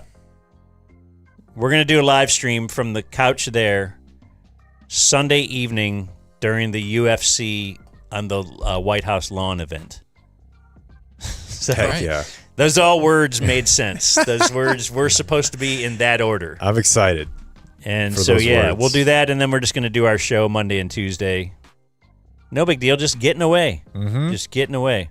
The World Cup is coming, so we're leaving. So I have Dear Surveyor of the Slit, with your upcoming trip to Broken Bow to duck the influx of lesser people, soccer fans, in parentheses, coming to town, I was wondering if my fellow Oklahoma State alumnus has warned you about the Bigfoot population before your mandated walk in the woods. We were told in Stillwater that if you ever went further east than 15 miles away from I-35, you'd immediately be sucked off by a tornado and carried to a meth house by the hairy man himself. Stay safe, stay strapped. My leaders are Baby Blake and West Texas Clayton. Punt on third down after inside zone doesn't work twice and stay hard. Also, stick with the Oklahoma theme. Swine line recommendation. This is from Ethan. He says Miranda Lambert. I'll leave that to these boys. Yeah, I think that's a good one. What's her bit? What does she do? Country music. Yes. She got real sad after Blake Shelton left her, I think. Well, the basis of all the... Oh, by the way, Topanga, do you guys remember... yeah. Do you guys remember when that guy tried to sue Cinnamon Toast Crunch because he found some shrimp in his cereal? Oh, that's Hot her Carl. husband, right? It is Hot Carl, your book. Yeah, give me my book back. Topanga's married to the guy who wrote... Yeah. Jansen. Something. I've got 2 movie tropes. Okay. Oh, I got a bunch of those. So Yeah. let's go. The first, Dear Mr. Pisser Fister. When business guys or lawyers or other suit wearers wear their entire suit, jacket included, while sitting at their desk working. As someone who's had to wear a suit for 15 years, no one does this. Yeah, that's true. Every time... You never see a guy just in a white shirt. They're always, full suit. That's weird because I've been thinking about something. Dan told us about something recently of how they shot something on a street. They had to do the concrete, whatever. Just those little cues or whatever. They must have just Spraying it with water, yeah. yeah, over time figured out business. He has to have the jacket on, or people are like, is he in charge? Right. That from Jason in Hermosa Beach. And then my other one, this is from Andrew. People breaking a lock off of something with the end of a bat or an axe. That doesn't just work. He says no one is breaking a lock with anything. How about picking a lock? Picking a lock's not as hard. Oh, But I'd like to see it done. I could break a padlock with an axe. Easy. okay. Sunday night. So how's it? I feel like there's going to be axes there. Definitely pick a lock. I want to see Clayton pick a lock Sunday night, and I want to... Well, I got to get the kit. I don't have the Here we kit. go. Oh, now we need a kit. Thought we were leaving for the World Cup. Huh. Clark says, movie trope. After morning sex, the woman gets up and removes the top sheet from the bed to cover herself as she walks around. That's a good one. Ridiculous and never once happens in real life, nor would anyone want that, male or female. Put my shit back on the bed. What are you doing? It took me forever to put that on there. Not very considerate. I have one movie trope. Yeah. And it's good there's a fireman here, and we talked about this a second ago. In movies, when people are on fire, they never stop, drop, and roll. They do. They just I run was around. watching John Wayne's Just kinda- Hellfighters last night, and Of course you were. A lot of fire. That's one Everyone will. just running around flailing arms. What are we teaching our kids? We're teaching them stop, drop, and roll. They're just not listening.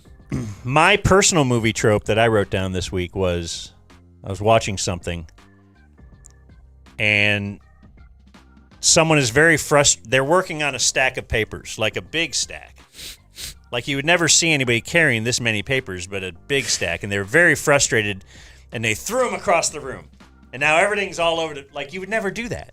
You idiot. You Or gotta clean all that stuff up. Same thing would be the desk, right? You're just so pissed, damn it! And you just rip everything off your desk and throw it on the ground. You know how long it's going to now take you to clean that up and organize it back to where it was? Yeah. Let's see. I'll give you my other ones that I got this week. Shipwreck, boat sinks out at sea. Somehow they wake up, washed up on shore, coughing up water. Yeah. Most people drown, sink, get eaten by a shark, etc., but no. Highly unreasonable expectations. They just are face down on the beach so the story can go on. That's from Colin in Frisco. Here's we one have- from, is it you got movie trope still? Keep going. Yeah, I'm just doing that. I'm Adam. All right, I got two more quick ones. The fragility of glass. Batman barrels through the skyscraper window. It just shatters. Fighting the bad guys, he pushes them through glass walls at the office. None of those things would work. And That's pretty good because I've always thought for a long time I could punch a window, like a car window, and there's no way. No. And TC recently had a story where some guy, like, he got a road rage incident, and the guy got out of the car, came up to his car, and punched the window. But yeah, you're right. It's like boing. What happened? And then the guy got back in his car and left. TC's got an aggressive disposition. He's an aggressive driver? Well, no, I think he's more of some guy.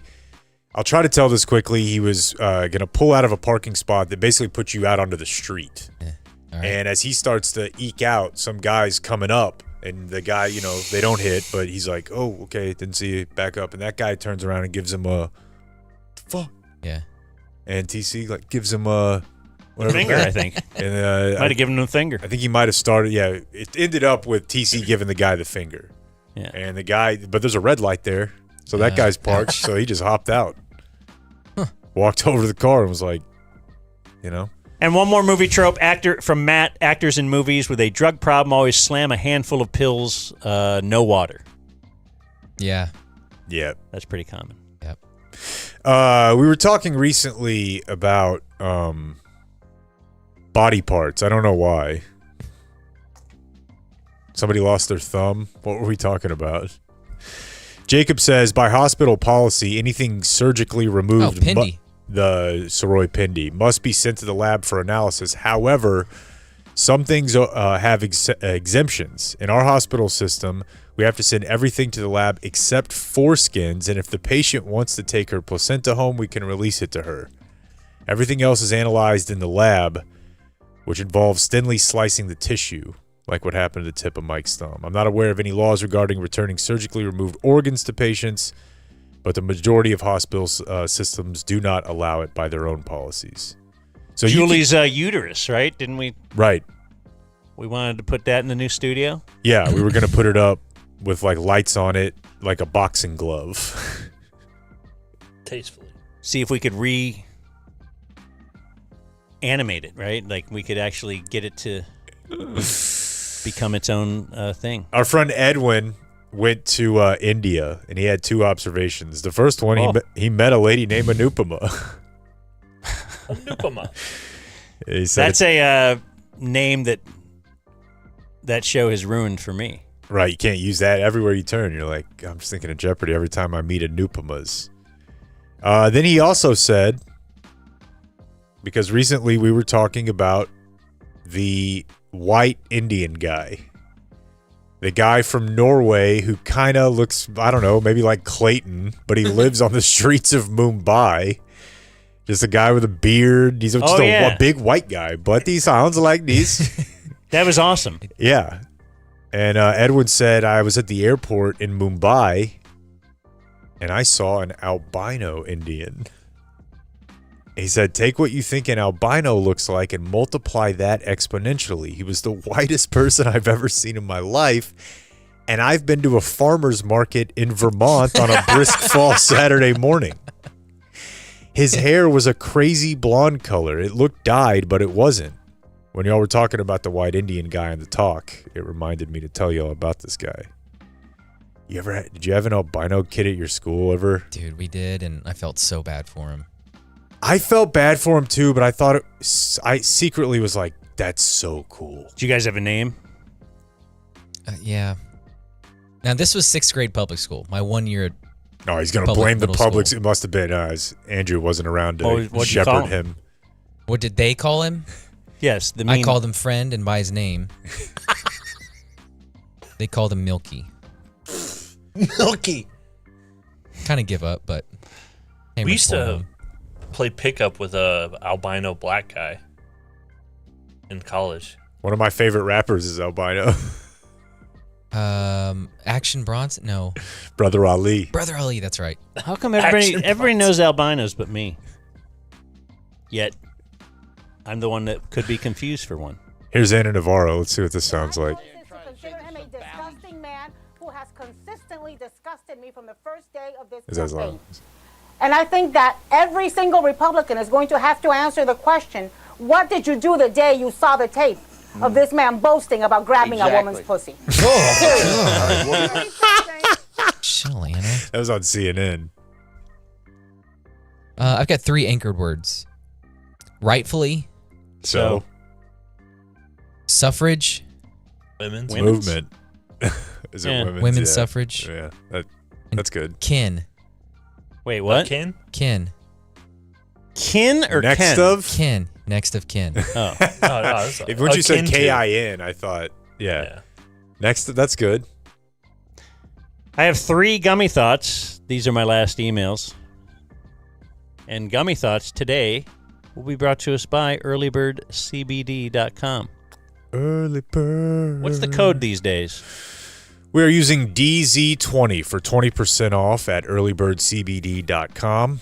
They, of course, have the gummies with 2.5 milligrams of real THC in them, but they also have drops. They're water soluble. There's no calories. There's no sugar. They're flavorless, but you can just get them in a little sparkling water, maybe a little lime. You're good to go. Little twist. Little twist, little mild buzz for about $1. Not some $20 cocktail. You can do that at earlybirdcbd.com. Place an order and be the hit at your summer party.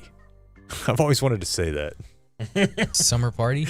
Just be the hit at your next party. I want to be a hit. Why? Okay, Marv, these are 3 gummy thoughts.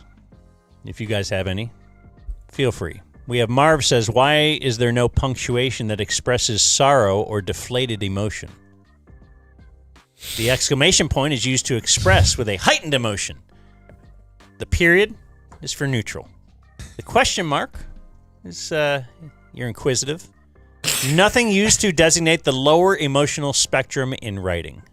That's so dumb. I love it. That's a great one. What could we put down there? It has to be something drooping in some way. Maybe it's hanging below the line. I like take a comma and What if it's- flip it upside down on the end. Because I like, is it French that has like a lot of like bottom What about hooky- the leaning, kind of a wilted exclamation point? An italicized one? Like it's just wilted down. It's not full. It's That kind of it's just feels like a flaccid. Mexican exclamation point. Like it's like Flaccid. leaning. It's like, Yeah, like fiesta. Hey. Tracy says, why don't they make car windows out of the same stuff that they make the transition eyeglasses out of? The glasses that turn into sunglasses when you're outside. I stared at this email for a long time. Tracy Belcher. God, this guy should be a billionaire. Great question. It's a lady. No chance. Definitely is. And hey, Daniel. Yeah, this one could be controversial. But it's a gummy thought from Ryan. Daniel, I was watching Band of Brothers with my wife. We familiar with Band of Brothers? Mm-hmm. It's wonderful. Watching Band of Brothers with my wife, I had a gummy thought, and I thought I'd share it with her, thinking there would be no judgment. Bad idea. Uh-oh. So I looked at her and I said, when Auschwitz was up and cooking, Oh, don't. And you've lost it. All right. There. do you think any of those ladies ever flicked the bean while in captivity? That is an interesting question about the human condition and experience. I think that is fascinating. Well, that wasn't her answer. Fascinating. Well, let me tell you what. You should have replaced the verb cooking, first of all, and said operating. You were behind the curve when you used an oven-based. Yeah. He didn't really mean it, perhaps. The look of disgust on her face. He says, anyway, I'm probably going to hell. Have a happy football. Keep cranking hog. Freedom hog. Not Holocaust hog. That's from Ryan. Yeah, that's a good. Thanks, Ryan. Why rob them of that? Right? They should have every opportunity in the world to be as happy as possible given the circumstances. Yeah. You have to think there were a couple hollow hoes. Are we good? I'm good. All right.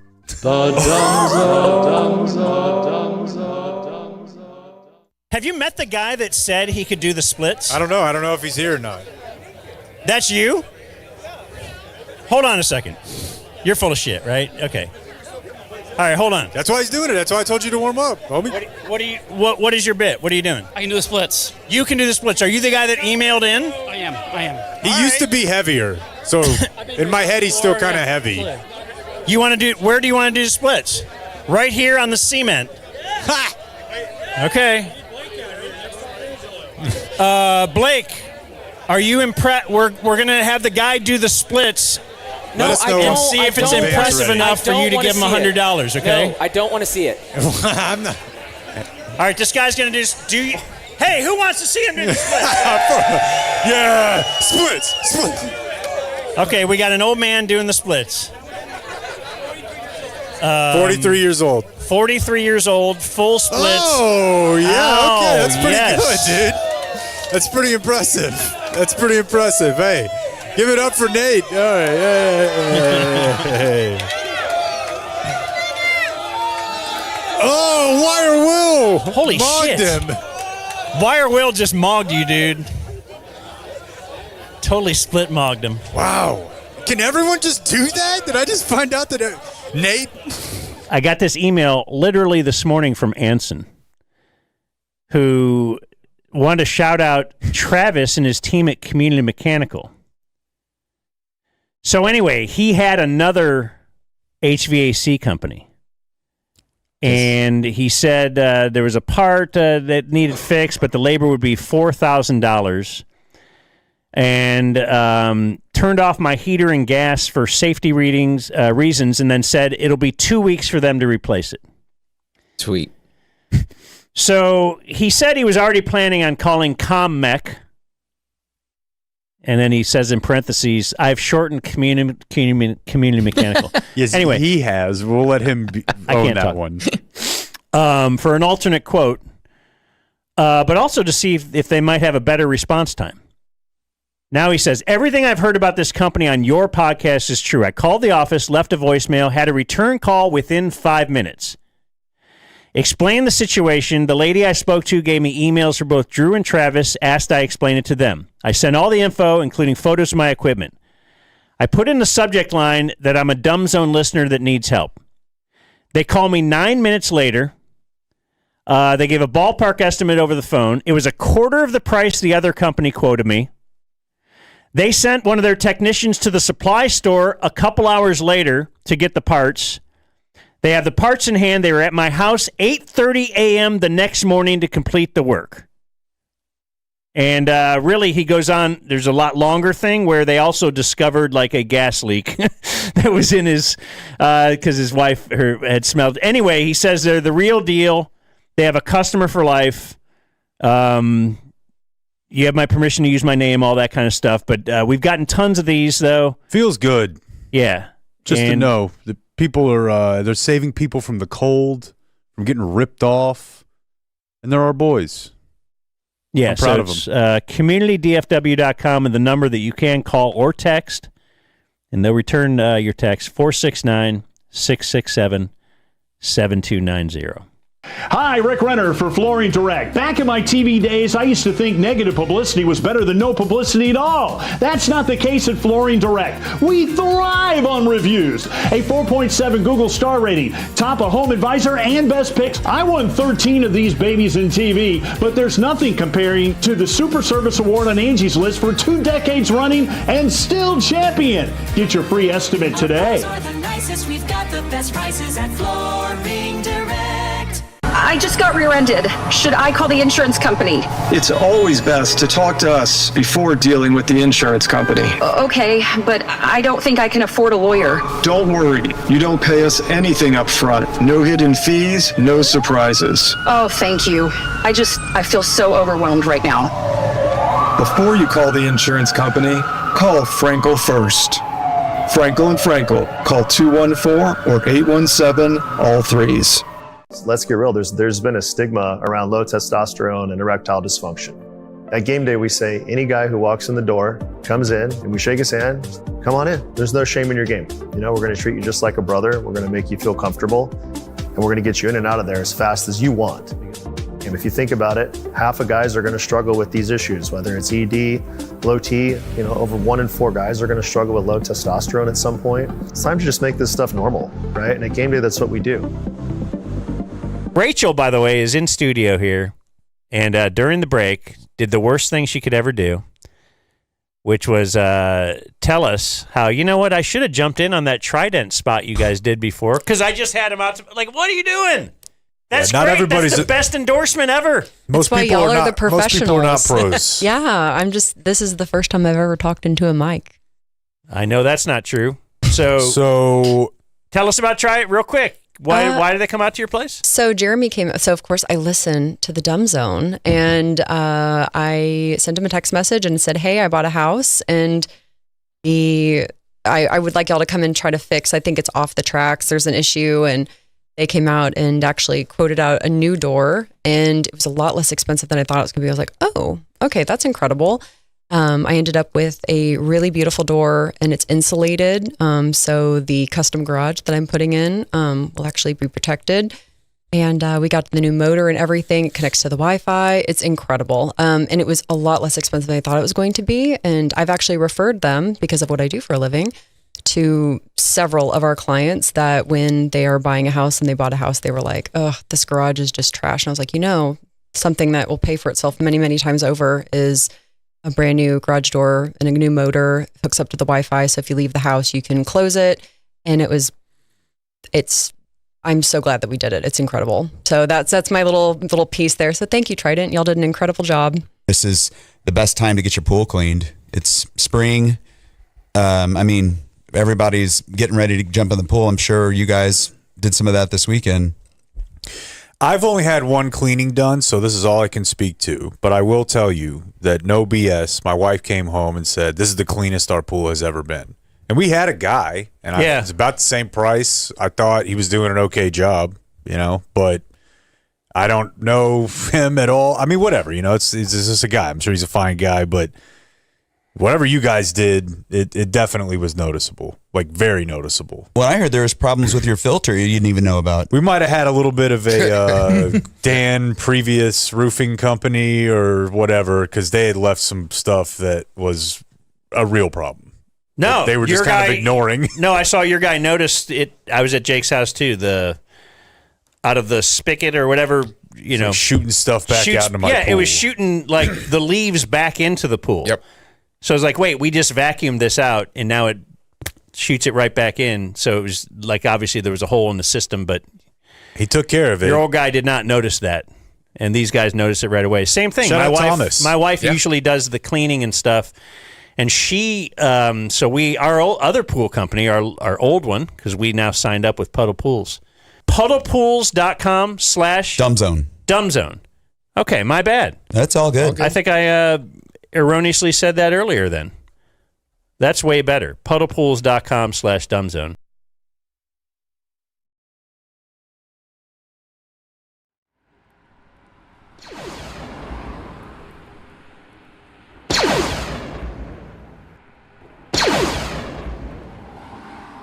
Hey, whatever happens, we have to protect you.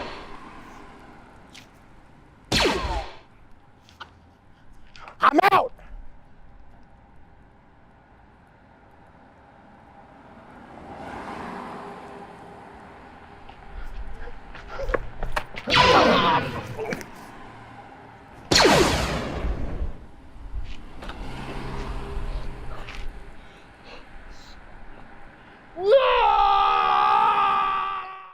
But my life, what was it for? What was I supposed to learn? That Fairlease has a new approach to car leasing. Cuts out the hassles and puts the customer first. What? They're flexible and focused on you. Fairlease when you don't know what to do about a car. 'Cause car stuff is hard. But not with Fairlease. You don't need a dealership, baby. Zone in the dumb zone, in the dumb zone, in the zone, in the dumb zone, in the dumb zone, in the zone, in the dumb zone, in the dumb zone, in the zone, in the dumb zone, in the dumb zone, in the zone, in the dumb zone, in the dumb zone, in the zone, in the dumb zone, in the dumb zone, in the zone, in the dumb zone, in the dumb zone. The Dumb Zone. You know Hawk Tuah, girl? No, I don't even know what those words are. God damn, what are you doing? Yeah, are you living under a rock? He's not online at all. Reading books and Level stuff. of this hostility Cadillacs does not or- match my not knowing. Hop to it, girl. that's the Oh, Hawk Tuit. Yeah, I saw this on your Instagram. I didn't know what the hell it meant. I that's was the like, Kids Bop version. Hawk Why? Tuit girl.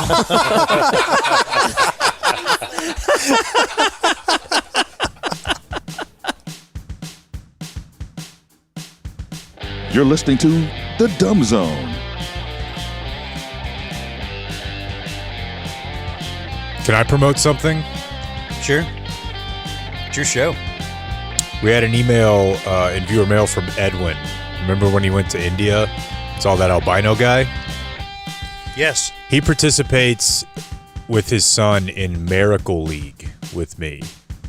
Miracle League is sports for special needs kids. So we did this in Arlington with Miracle League baseball a few weeks ago, and baseball season is over. So I found out they have basketball at some of these places. And the one in Flower Mound, you could sign up. I signed up a Dumb Zone group of 10 for this Saturday and for next Saturday. This Saturday's at 10:45.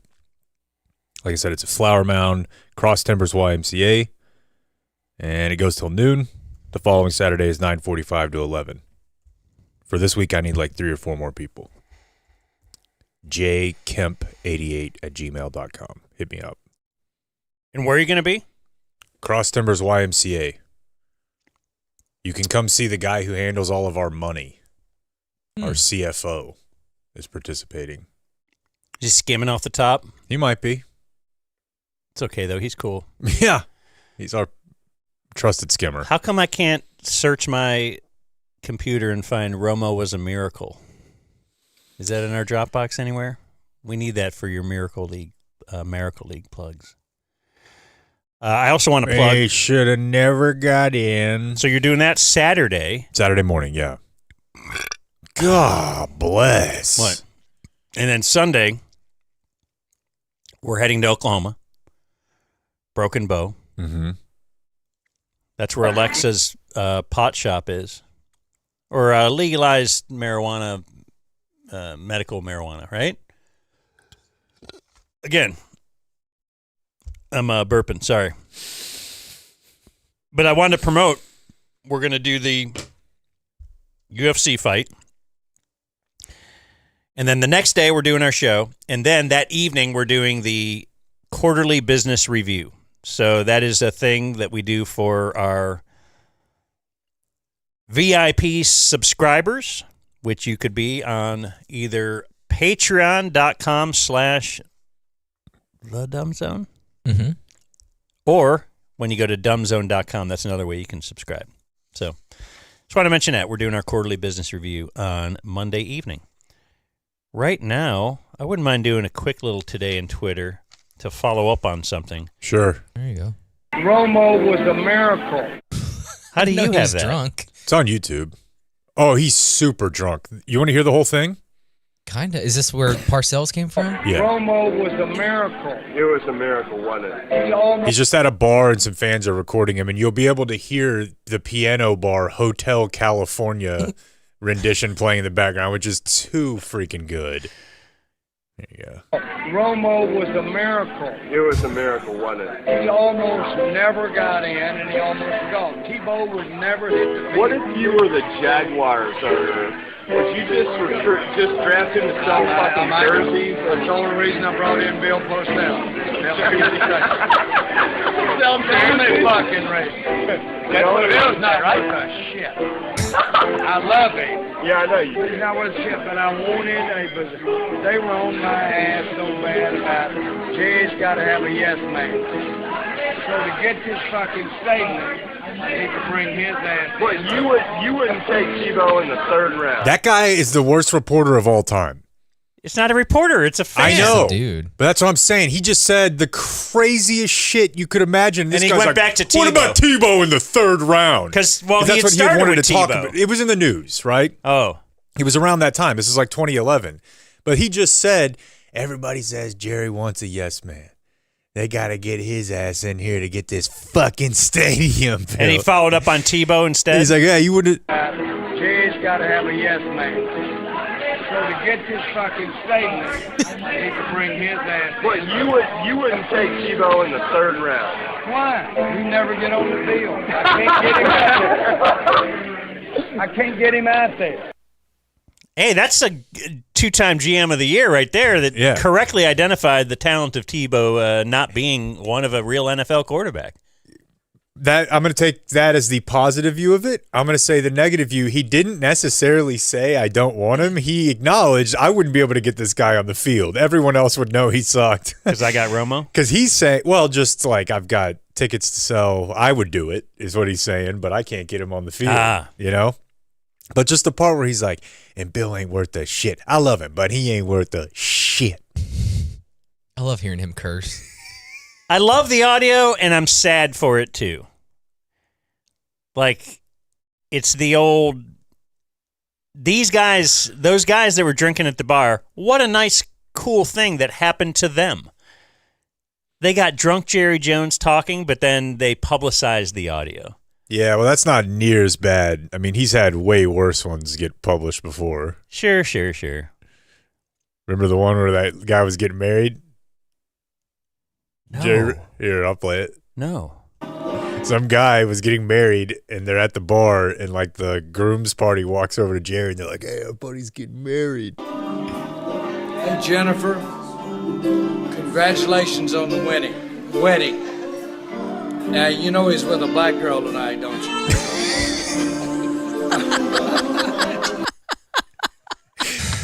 Jerry's standing there hammered. The camera immediately pans to a black guy that's standing with Jerry laughing. Like, nobody's mad about it. But Jerry, they're like, say something to the bride.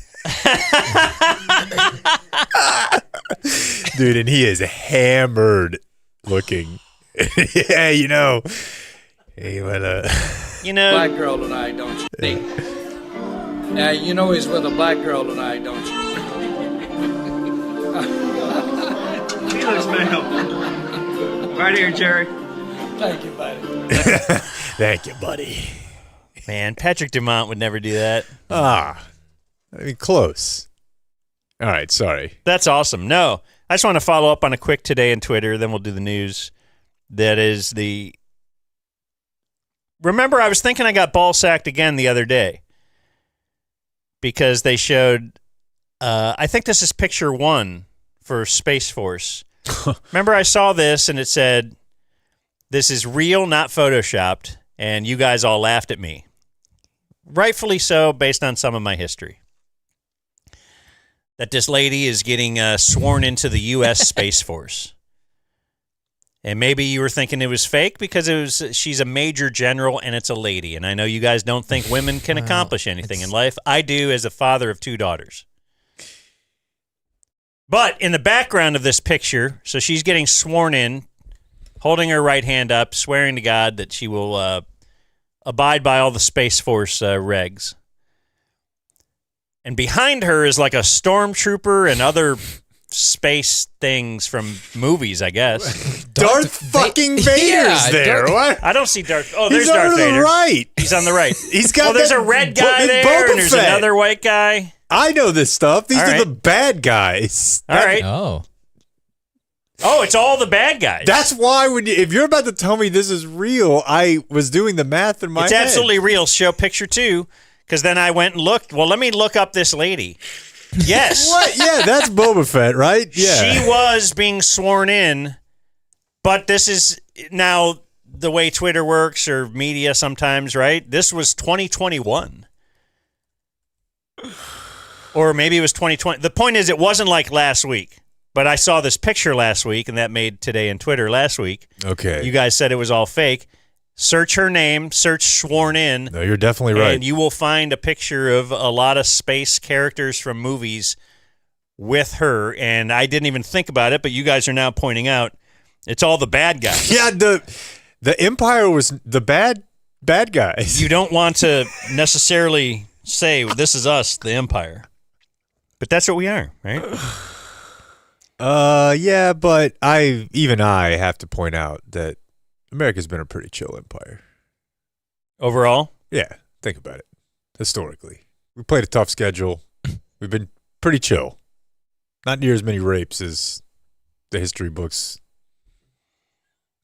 It's true. What are y'all looking at me like that for? I was just waiting for a punchline. There isn't one. This is just a patriotism. I'm just saying it's not as bad as people make it out to be. Give us a couple thousand years. Yeah. I would like to promote, before we do the news, Poncho. Hey now. That is those shirts that have the SPF in them. Oh, I have an idea. Okay. Let's go. This isn't for Poncho necessarily. But it is, maybe Poncho could use it. But it's a sunscreen / insect repellent / TRT replacement. Because you can do the cream. Okay. You don't have to get a shot. You can do the cream in the inside of your elbow, or Can you use it as lube? / see, why not? That's why we Because let me tell you brainstorm. something. You're going That's to why need we that work lube together. because you're going to be fending off tons of pussy in your Poncho Outdoor shirt. Is that in the copy? I didn't see. That is in the new copy points. PonchoOutdoors.com/dumbzone. And it's important. PonchoOutdoors.com/dumbzone. 2 O's there. You know what's the on the best way? shirts. Best shirts you're ever going to buy.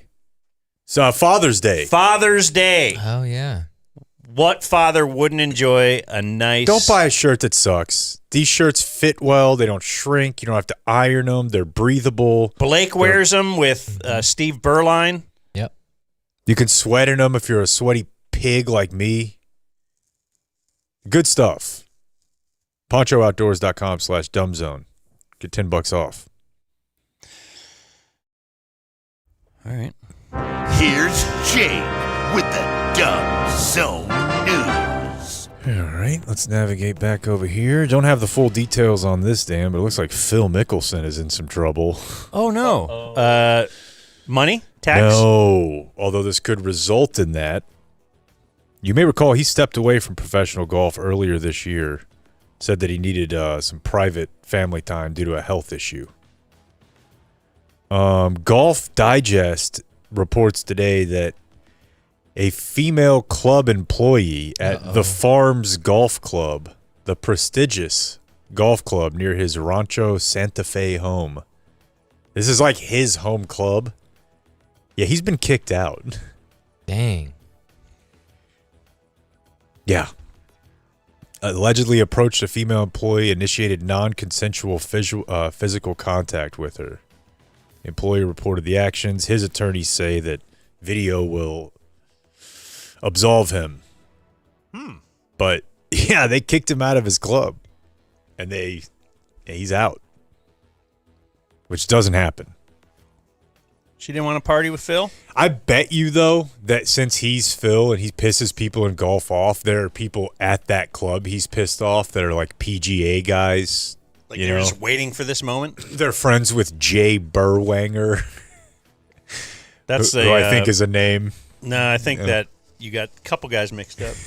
Is Jay Berwanger the first Heisman Trophy winner? Yeah, it looks like it. What's that guy's name? Is it Jay something? Jay Monahan. That sounds right. The leader of golf. No one looks anything up anymore. We just sit The here. grand we poobah say of it, golf. and then We don't have time. We're going to eat a sandwich. let's see here. What would we like to do? Ooh, I got to tell you, Jay Berwanger is not making Flower Mound's 8th grade team. there's no chance. Just by looking at him. The Heisman winner in 1930 or whatever. Dude, you could go to like the 50s, and I'm taking the elite 8th graders of DFW. What are his stats? Run What are it his up on him. dimensions, you think? I mean, he like, what, 5'6", $140? No, he's 6. This guy's not 6'1". They measured you by horse hands. Yeah, right. A lot of sentencing news today. We've got a 28-year-old man who's going away for 45 years. He was arrested by Watauga police in October 2025 after a standoff. He was arrested for theft. Coffee makers, vacuum cleaners, PlayStation controllers, but mostly Legos. Oh, this guy. And he got 25 years? 45. For stealing Tens and tens of thousands of dollars. A major theft ring of Legos. I don't know, man. Should you ever go to prison for 45 years for theft? No. It's hard to. Unless it's like stealing, virginity. Souls. Probably virginities. Now, that's another crime, though, too.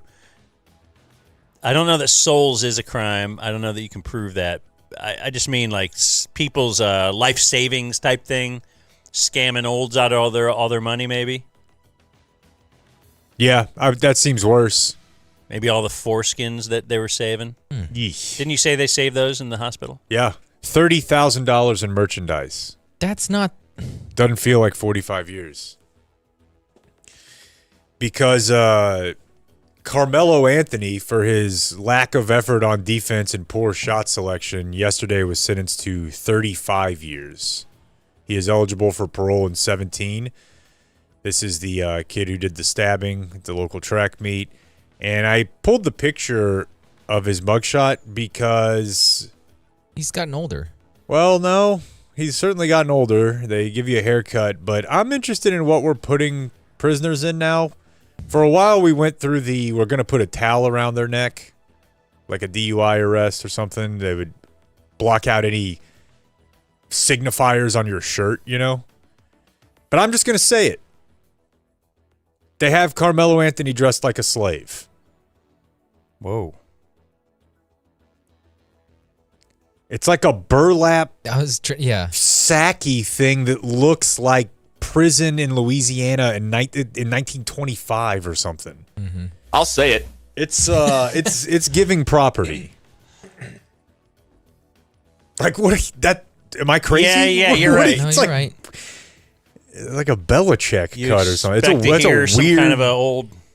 Yeah, like an old nightgown or something. Weird. It's weird. So he's eligible for parole halfway through. So he'll be like, what? Not even 40. Yeah, it's a horrible. What do you say? Horrible story. Yeah, I don't like to see online talk about that one. Speaking of online talk, a big online influencer guy got arrested for the second time because of this. Jake Lang, he's like a white nationalist guy. He was at the Frisco City Council maybe last week and then outside the courthouse. What was he doing? Just trolling people, yelling at people, calling them ins. But then, find the line. The cops will... I think they just get you for trespassing and then let you go. Just to get you out of there? And a guy who was in there and is now out of there is back in there. A former Texas inmate rearrested. But this just makes sense to me, right? Like, any job you go into or setting you go into, you're absorbing information, you're learning. Try to pick that up and take that with you into your next step in phase in life. And this guy was sending fake weed back into jail. He clearly had figured out there's a market for this and figured out how this works and thought, I bet you this is so common too when you're inside and you're just like, I'm not going to be here that long. Like, I'm going to study how they do this. I'm going to figure out how they get it in. And I remember my roommate at the Hab, Eddie, he got in trouble for this because his sister would bring it in. And he was like selling it while cutting hair. And that was kind of his whole story, at least as he told me, was like, I went to prison and then got like 6 more felonies and while in prison in 5 years at the age of 22 or something. But shout out to this guy. Have you seen the latest prison thing? Like, they can put drugs on paper now and smoke it. And so now, a little liquid, like acid, like acid's on paper. But now they're saying like they have to investigate every note, every book, like every piece of paper that comes into the prison now has to be tested. Genius. Are you, Andrew, firefighter, EMT, are you proponent of the flared base if things are going to go in somebody's bottom? Have you ever seen bottom action? Like, I think I know what you're talking about, but I don't want to assume, so a little more. Have you ever had anybody have something stuck inside them? That's where I thought you were going, yeah. Yes, unfortunately. What was it? It's like cucumber, I think. I know it's like something you should be eating, but you know. Pretty standard. Yeah. Now, how do you get that out? You just take them to the hospital, man. Oh, okay. You dump them at the curb and say, I'm a firefighter, bro. Yeah, exactly. It's a YP. Yeah. If anyone's wife is a nurse, they probably can have more answers. Yeah. Yeah. If we could only find someone. Yeah. A previous suspect and subject, I suppose, of Trackdown here on Fox 4 was arrested in North Carolina. That's right. Rabid Rab got on him. And I actually went and found the Trackdown segment from back in October when this murder happened. I'll play that for you in a second. But this is a lady who was arrested in North Carolina, 31-year-old lady. This all stems from a shooting back actually in March. Okay? Guy was killed at his house when a delivery driver that he didn't call showed up. Okay? So now I'm going to take you to the track. A doorbell camera on the victim's house did not record the critical moment when he was shot. Fox 4's Sean Rabb has this week's track down. The 1800 block of Sedona Lane, Detective Michael Bowie. Detective, what happened here earlier this month? You had a guy shot at his front door? Yes, sir. On March the 1st, 2026, at about 4 p.m., the victim who opened the door for a food order, but he didn't order that. An unknown suspect set the online order with the victim name and the address. We believe this is a planned attack. Once the driver arrived here, he knocked on the door, and on the video what we can see that the suspect hide by the garage, and when my victim opened the door, the suspect approached him and fired multiple times at my victim. The suspect turned around about to leave, but he returned and fired some more shot at the victim. So he shot this guy like 9 times in the stomach. And the pizza guy dives into the bushes. But it's important to note that detective several times said he. This was no he. This is a woman. And on video, they can do anything. She's moving like John Wick on the video too, dude. Yeah? She's hiding behind the corner of the garage, and as soon as the delivery driver doesn't see her, he walks up, she slides over, and then she just pops out. It's pretty crazy. Is this a love triangle type? They say they knew each other. They say that they were known to each other. So, but yeah, that's I don't know. It feels like that's one that kind of surprised you don't hear that being used more often. Like, I don't really open the well, it's a monetary thing too. You're going to lose $20 or whatever. Yeah, you know, maybe I feel like once you're down the road of murder, you're pretty committed to the. Your user score goes down. Yeah, do you think you use your points? No, I'm just saying that's why you don't hear about it as often. Because yeah, like, what if this doesn't work and now I'm out $20 and that my enemy is eating a pizza? That's before tip, dude. Right. I have a confession. Do you tip? Do you think? Peak hours. If you're doing the guy had to go through a lot. If you're doing the DoorDash.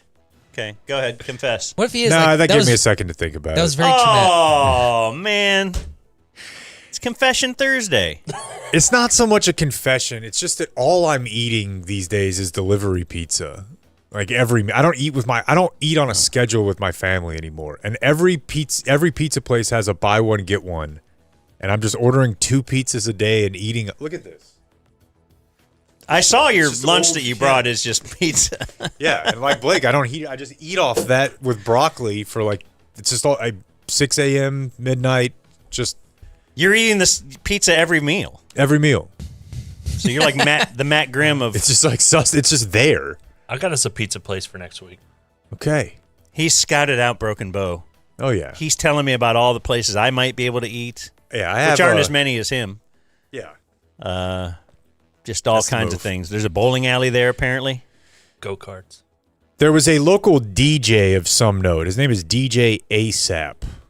I guess like club DJ. And he had a wife named LaShonda Moore. Has a wife. No wife, fake wife. She's like an Instagram influencer.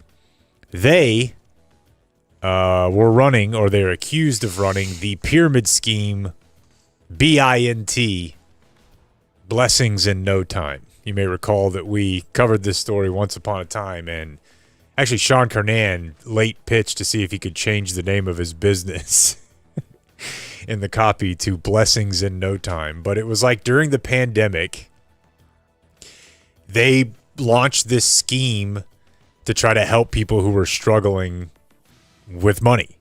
And it was just a straight up pyramids like scheme. You know, people are getting COVID checks. Is a PPP. pyramid scheme the same as a Ponzi scheme? I think so. You're just passing it. So yeah, the whole thing was a scam. They got found guilty 5 or 6 months ago. They were sentenced yesterday to 40 years each. Dude. For defraud. But this is more in line with Dan's thing, though. This is defrauding 10,000 people nationwide. So you're actually, and it was during the time when the hurting. country was like dying and people were getting money. You are given to actively them. hurting people. Yeah, and yeah, they're idiots for giving it to you. But I don't care. Whereas That's not the Lego, though. You're actively hurting who? The Lego Corporation or the investors and stockholders of. I thought he was hitting targets. He was. The point is, yeah, and I think they were robbing Target trucks too. But yeah, as far as who's holding the bag, this is people holding the bag. So I guess you could make that Robin Hood-esque distinction, but this is another thing. You just didn't kill anybody. No, he didn't kill anybody. that's why I didn't get on a jury, because it was a theft case. They didn't tell us what the theft was, but they said, "Would you have a problem?" Because the potential outcome of this could be they'd get 99 years in prison, and would you have a problem with that? And I said, yeah. Yeah, I said yeah because that's clearly monkey brain shit that you just picked the number 99 because it's still 2 digits as opposed to 100. No, I know that's not what your objection was, but maybe that's included. But it's like for any theft, I get out of here, Mister. And they wouldn't give us any information. Like I was like, well, I mean, is it theft of old people and their life savings? And they're like, we can't tell you. We just want to know if. And then there was one guy who said he would absolutely give that, even if it was theft of like a pack of chewing gum. Principle. Yeah, he just like man's property is a man's property. Both he and I were walking out together. Yeah. The two ends of the spectrum. When in reality, the sort of things they should put you in jail for, I don't know a whole lot about like the whole data center thing and what's going on with chips and Greg Ostertag's city, but we'll take 1 minute here. The biggest crock of shit that we have going on in politics today, to me, is the level of tax abatements that we offer to companies to move here. They're gonna move here. You know why? Because it's awesome here. And so all these companies that move here and get this is how they get shit built. They freeze the tax rates. And now there's like this situation in South Texas where Tesla is threatening to move. Like, we're going to move to out of South Texas? Yeah, like we're going to threaten if we don't get this deal, because what it does is it freezes the amount of revenue that can go to the schools. So this is how you end up. It's never made any sense to me. And people don't ask this question. All right, well, they're coming in here. Great, they're coming. They have to bring some jobs. But they don't have to pay taxes? No. Okay, well, they're going to still use our same stuff, the same roads, same schools. So, like, we're adding to that part of it, but we're not adding the tax part of it. So, anyways, F them. We'll finish with a fun one here. Solely because of where it happened. There was a big crime crackdown in Dallas yesterday where they were trying to do some gang busts. Shooting broke out yesterday afternoon. 6 people in custody. And this is a particularly hot part of Dallas for crime. Gooch Street. Gooch? Yeah. It ain't uptown, it ain't north, it ain't south. It's the Gooch. There were 2 shootings on Gooch Street in 2 days. Suspects opened fire while officers were already on scene investigating the other shooting. Gooch. Did you want to Urban Dictionary it? There's a Gooch Tom C. Elementary School in Dallas. Gooch Street. Let's see where it is. That word was way more popular in my pretty south, yeah. That word was way more popular in my lexicon before taint was. Gooch? Yeah, that's our football coaches said gooch. So you grew up with the gooch, I grew up with the taint? Yeah. Yeah. I think that's right. The Dumb Zone News. Yeah. Like and subscribe. Let's do viewer mail birthdays. Happy birthday. Thank you. It can be brought to us by my brand new Ridge wallet. Whoa. Nice. That's right. I was trying to steal some When you're looking at my data pants from and you. you see the pocket and you're like, do I see the Ridge? You went orange. I went orange. You like to stick out. Oh, you Clemson guy. Oh, yeah. Browns. You're Browns, you're Clemson. You're, no marketing company has to pick out something for me. I can just pick out something cool. Father's Day sale. Do you know Father's Day is on the way? Oh, yeah. Get your dad a nice Ridge wallet. How about get your grandpa a Ridge wallet? How about you just do something for somebody, Blake? God damn. For once. No, I've told you that. For once. Get your buddy a Ridge wallet. I'll get him a Ridge wallet. You get 40% off. Ridge.com/dumbzone. What else can we say about the Ridge? That they look nice, that they're durable, that you get a 99-day risk-free trial, lifetime warranty, ridge.com/dumbzone. I'm on day 98. Still thinking. We're not sure. No, I think I'm going to keep it. The wallet of the future, folks. Unique, slim, modern design that holds up to 12 cards plus cash, according to this copy point here. You can get the 90s capsule collection of new colors. They have a color called Hot Rod, or one called Lone Wolf. That's more Blake. For sure. 50 colors to choose from. Oh, and it says here in the copy, show off your wallet to the camera. I already did that. Boom. I don't even have to read it. That's I'm just naturally All a this guy. stuff I got in here. Holy crap. You're not stealing this stuff. Here's call to action. We already did it. This section is mandatory. Oh, you did the whole thing? Or did you do it in your own voice? Yeah, you're right. I should have done more. Huge Father's Day sale where you can get up to 40% off their best gear. Head to ridge.com/dumbzone. Ridge.com/dumbzone. 40% off Father's Day sale. Viewer mail birthdays, we have Dear Colonel Cunnilingus. I just got an email from the Cleveland Browns, by the way. Speaking of the Browns. I get those too, because we went to the game, right? Yeah. They want me to secure my spot in New Huntington Bank Field. Oh, yeah? Just after you traded Myles Garrett? I want them to secure my nuts in their face for ruining one of the best football experiences I've ever had in my life. The Brown Stadium is great. Harumph. What are they getting ruining? cooler? The fact that they're moving it? Yeah, is anything just going to get cooler? Like, is anything like I know we brought up the Detroit one. Mav Stadium will suck. The Stars' new thing will suck. The Soldier Field is moving to Illinois. The Browns are moving to the suburbs. Indiana. Soldier Field's moving. Yeah. Cleveland's moving. You're right. Denver's moving to the suburbs. I was just at a game there, and it was like a religious experience. We're going to Broken Bow. Everybody's going somewhere that sucks a little more than where they are. My name is Sam Pitts. My leaders are Julie Dobbs and Drop Beth's surgically enhanced up tops, and what I can only imagine as Emily Jones' well-manicured love triangle. Oh, man. I am writing today because June 10th is the big Sean Lee birthday of my best friend, brother, and all-around good dude, David Hopkins. D-Hop. We had a blast at the DZGSE. Oh, cool. For the love of God, less TC. That's from Sam Pitts. Greetings, Clit Commander. Rain delay in Kansas City, by the way. Wednesday was the day of birth for our fearless Dumb Zone Discord builder and mod, Tyler Porter.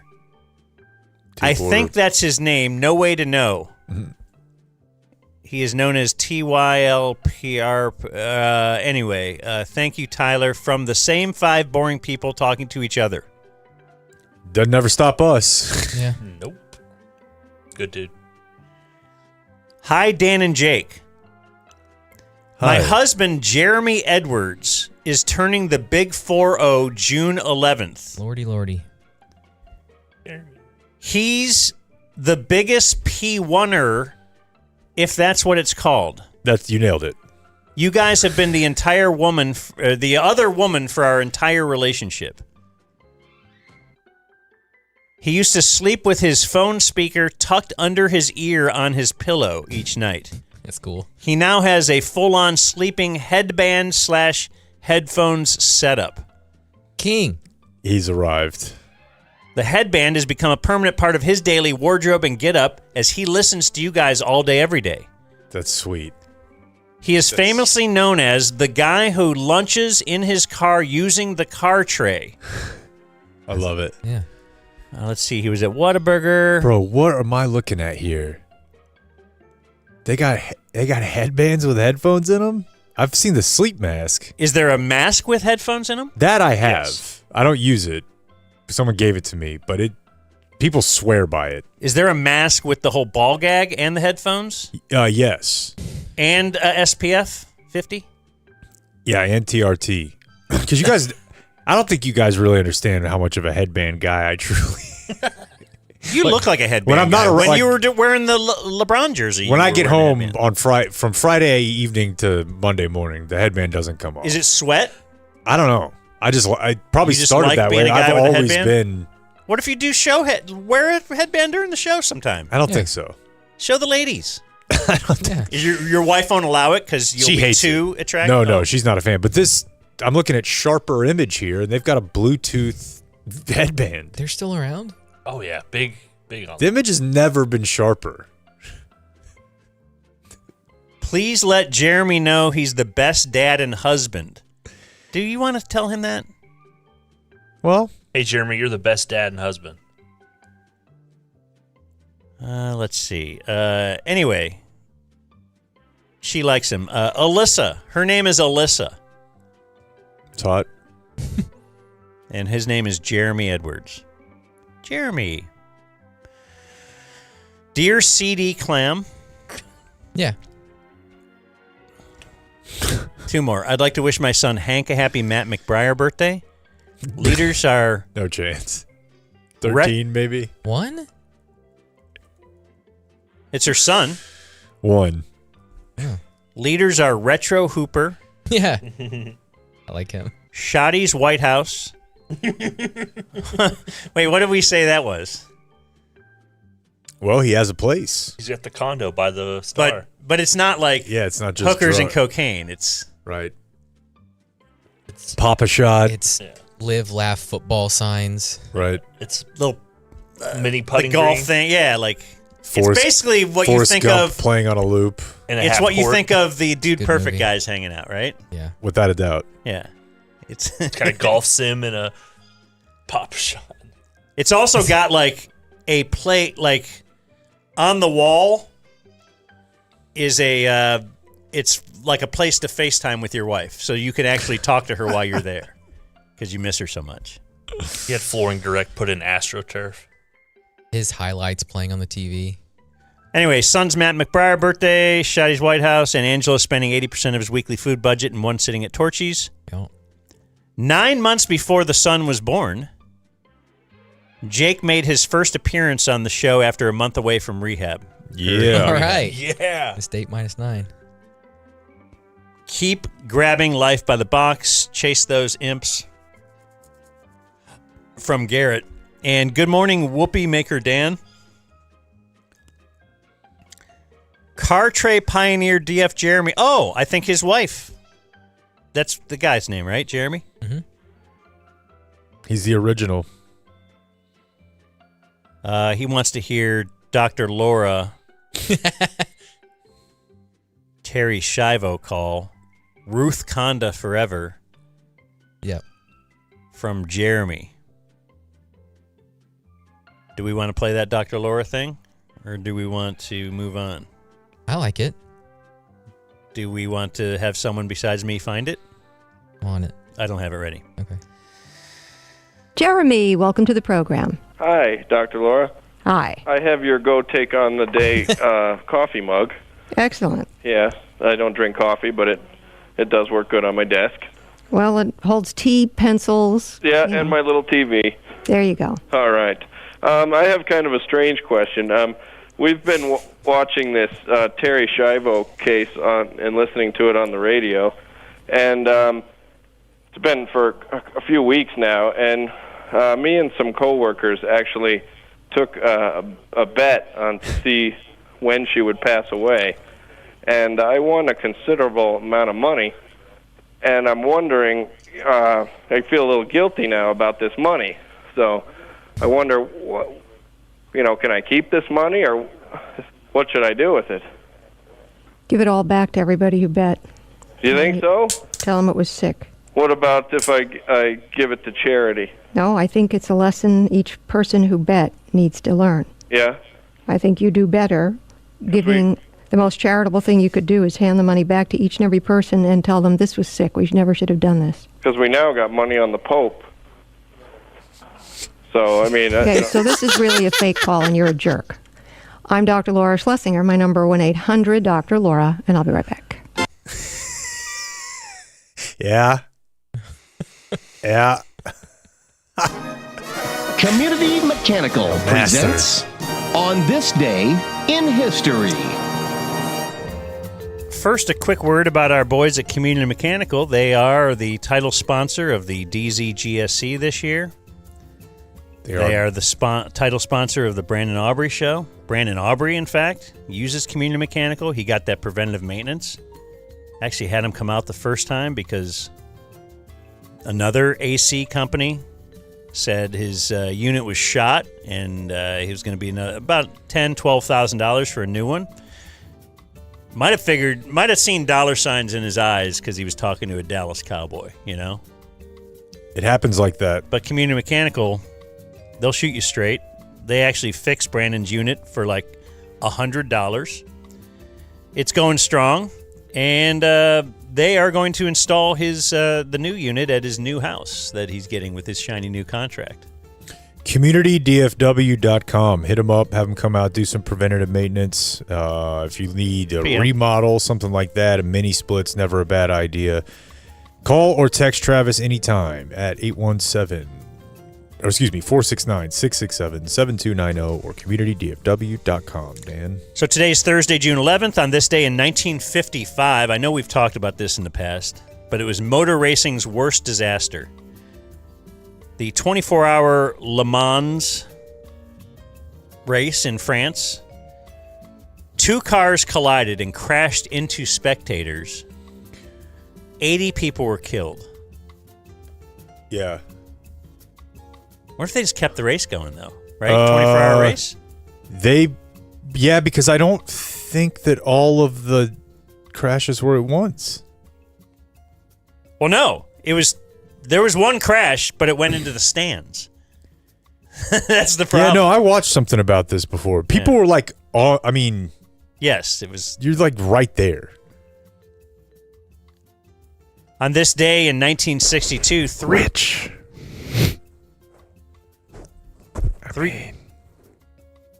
What, you're saying it's fine?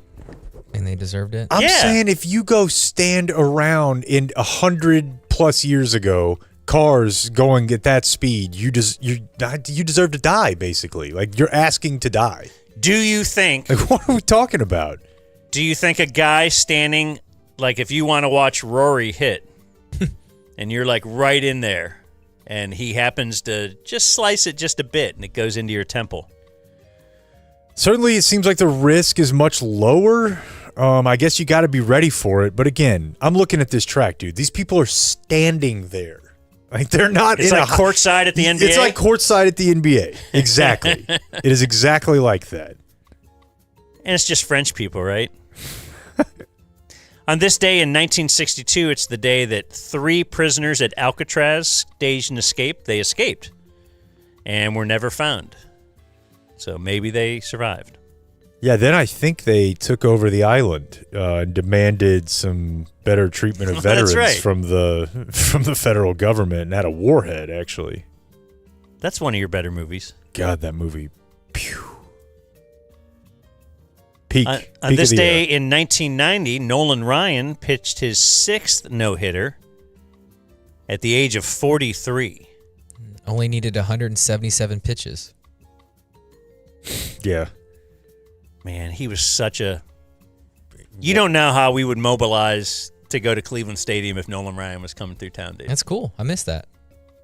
Like, we had to go see Nolan Ryan. Because when he was like 38, it's like, maybe this is the last time we're ever going to see Nolan Ryan. Jake, on this day in 2007. You know what? Why should I give the story? Let me just say 2 words and let you give the story. Larry Craig. Larry Craig was a U.S. congressman. He's a big fella. And he was busted in an airport in Minneapolis as part of like a gay sting. He had, I guess, correctly pointed out this was a bathroom that was a hookup for dudes, and the signal was to sit underneath, or to sit on the toilet and put your foot underneath a certain stall and wave it around. And he did that. And they caught him. And he said that he was just in there taking a dump and that he has an abnormally wide stance. So his, maybe the greatest politician excuse of all time was just, I got a big base. And You said he's a big man. He's a big guy. Well, there you go. Yeah. It's like, dudes are really having sex at the airport. At least back then, when it was a little bit harder to be gay. On this day in 2005, Kevin McBride was an Irish heavyweight boxing champion. And he beat Mike Tyson. Boy, I'd love to hear that. Bad radio. Did that stop me from betting on Mike Tyson, 20 years later against Jake Paul? Or Logan Paul? One of the Pauls. Here's a weird story. On this day in 2009, 29-year-old Kimberly Crone. Look her up. She was in Forney, Texas. Jackrabbits. A bolt of lightning hit her home, entered through a recessed kitchen ceiling light, and struck a pan that she was holding. Oh, my God. What did you do? And the electricity went through her and shot out of her toe. She survived and was hospitalized for 3 days. Her little kid called 911. Good Lord. It bounced off the pan she was holding? Yeah. That's crazy. Or it hit the pan and then went through her. We should get her on. Buddy? Yeah. That's what I'm saying. Let's get to know Kimberly Crone. Do you think she speaks Chinese now? Can play the piano? I don't play know. Music. That's probably Quicksand too, and it might have also been the John Travolta smash hit Phenomenon. Such a great. But I think I was under the impression that if you got struck by lightning and lived, you could do anything. Like you should be able math, any language. It's just right there revealed to you. If that was true, would people be trying to get hit by lightning? Probably. Yeah. Like if it were more verifiable, it's high risk. Even it's a 25% chance that you're going to be a super genius. Yeah. Or dead. But you kind of got nothing going, right? You're ready to do Squid Games. Okay. And you're like, all right, I'll do this. I'm sure this is BS, but this update from 2023 on the lady? Yes. This is, I think, like the Weather Channel did it. Tell me a lot about her. She says that she can now sense storms when they're coming. Hell yeah. What if she displaced Dan Henry? All Fox is like, look, I'm sorry, Dan. You've done all the book learning you can. This is her thing. She's like the Griffey of, she's just naturally great. Man, that's awesome. My house got struck by lightning once. It's a pretty traumatizing experience. I could tell her about that. My chest will get real tight when the storms come in. Dan's pants get tight when storm. Hey, no. And on this day in 2024 is the day the Hawktua girl was discovered. Hawktua girl. That was 2024? Mm-hmm. That was a crypto scam ago. Yep. So we have June 11th, this day in Dumb Zone history. In 2020, Dan's oldest daughter had 3 hats in front of her. It was Arkansas, LSU, and Clemson. Oh, really? This is the day she chose? Yep. That was our 115 segment. She chose Clemson. This was also the day we reviewed Zookeeper with George. Oh, game changer. Shut up. My notes say Dan was shocked it made $170 million in the box office. Dan thinks it's the worst movie ever.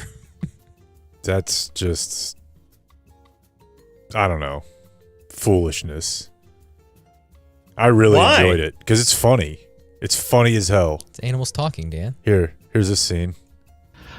Look, is there anything else I can do for you? With Kevin James talking to a gorilla that he's hanging out with because he was a zookeeper, Dan.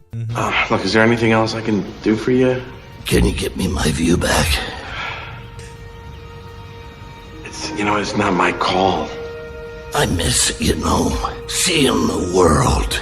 I used to be able to climb high enough that I could just catch a glimpse of a few buildings. Now all I see is cement.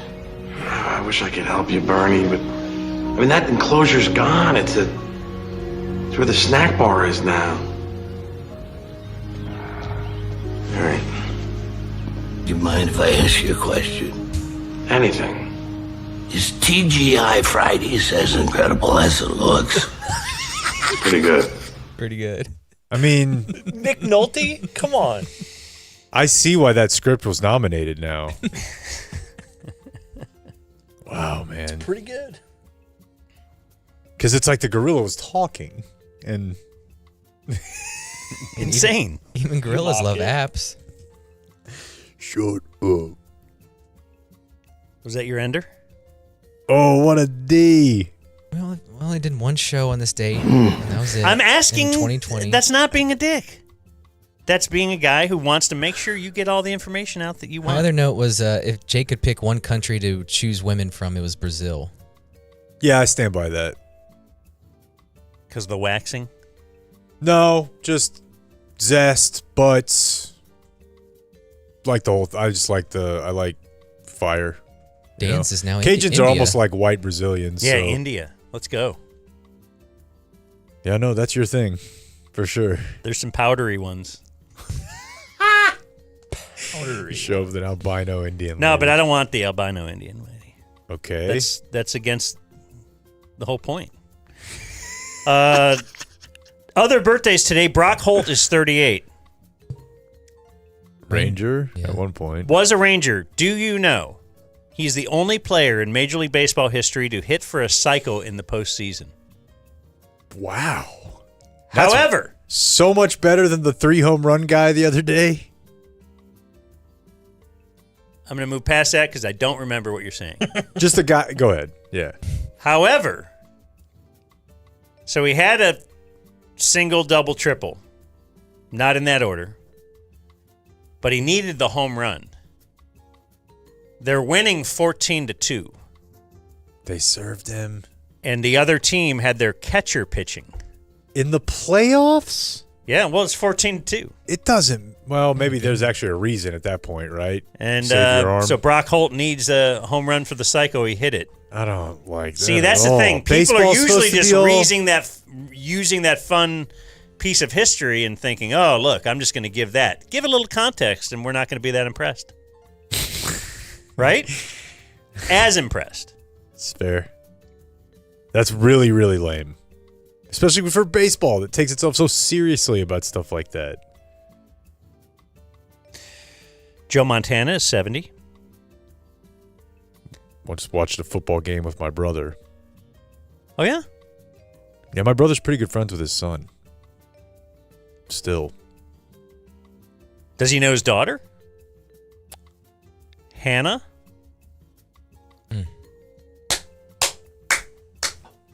Go ahead.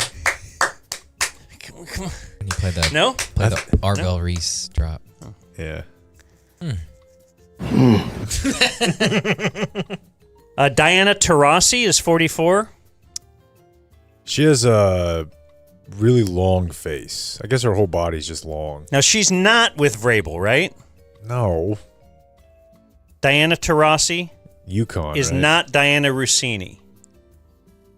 Diana Sounds Taurasi kind of like the same person I find to to be me. funny. Blake? Frank Beard is 77.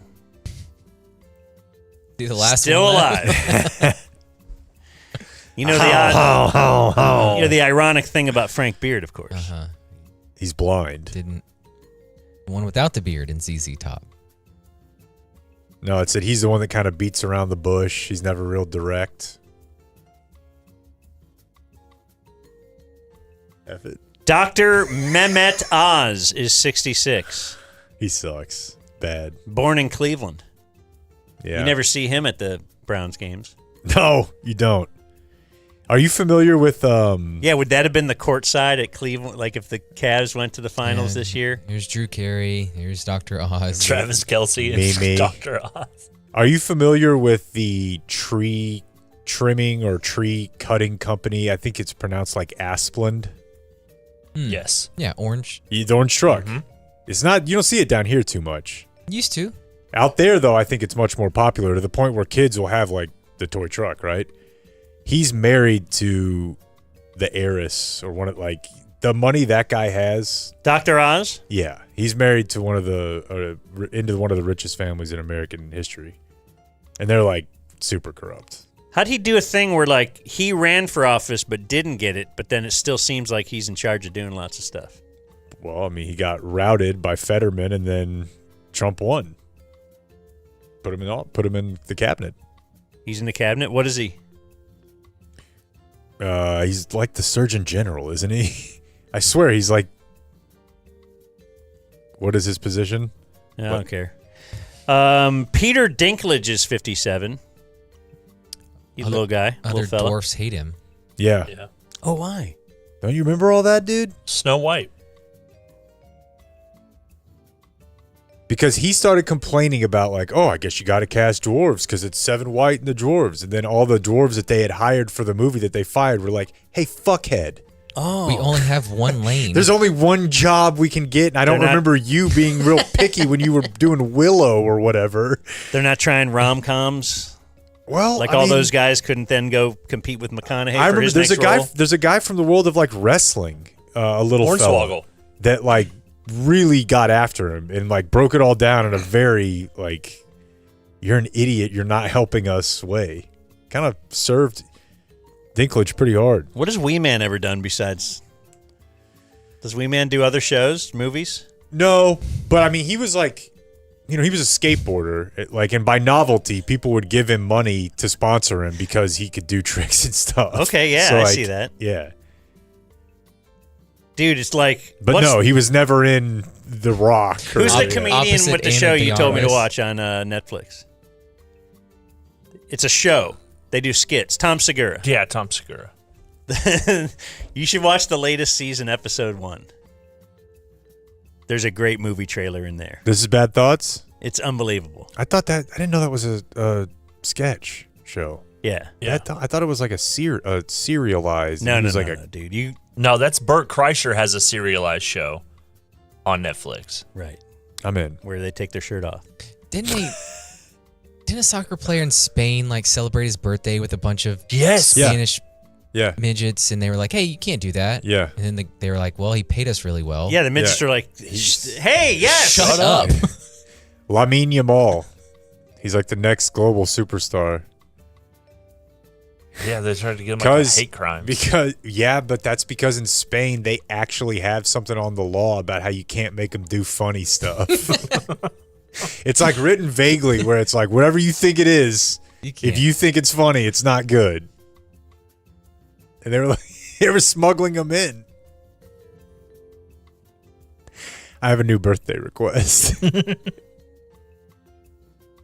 Shia LaBeouf is 40. Rapper Who knows it, man? Kodak Black is 29. He's got a pretty checkered past, Dan. Well, he's a rapper. A lot of women claiming physical violence.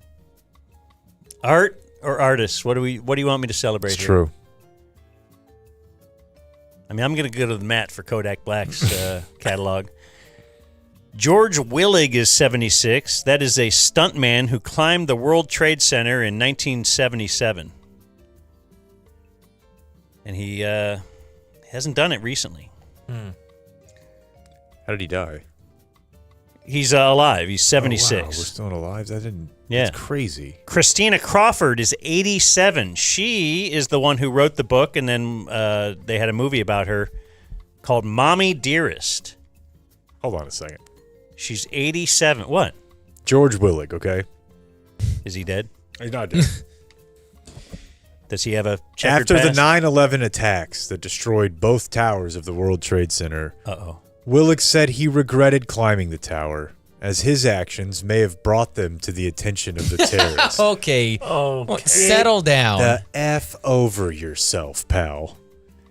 Step off It's Morgan the heart of the Spurlock. most powerful financial district in the history of the planet, okay? I think... Is that or the reason Luca was so popular? Yeah. Different. Oh, there you go. Yeah. Well, you think you're leaving a Google review on the World Trade Center? It's like, oh, God.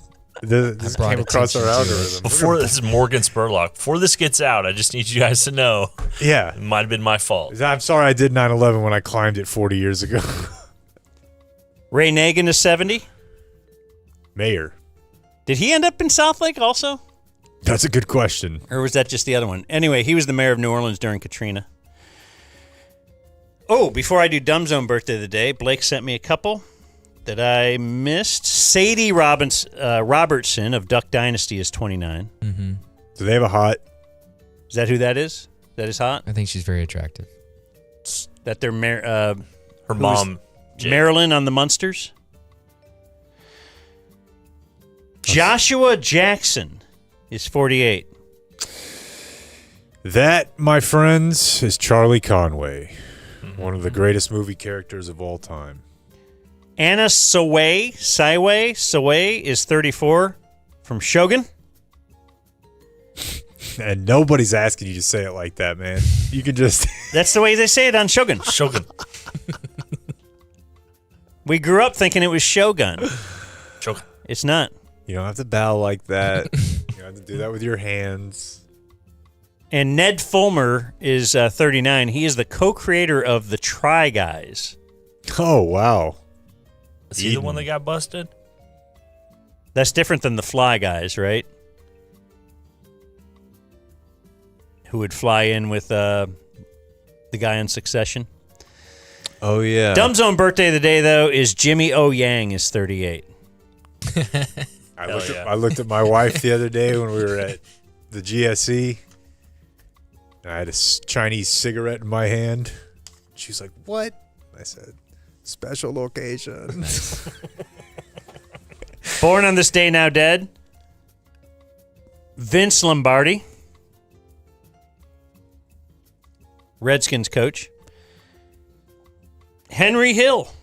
The real Henry Hill. Friend of yours. It's his birthday.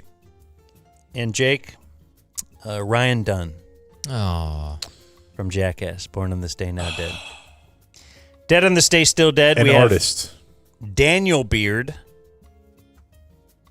No, not any relation to Frank Beard, I don't think. But he died on this day. He was the founder of the Boy Scouts of America. It's not the gay boys. It's just not the gay boys. Died on this day in 1970, which is interesting that he died on Henry Hill's birthday.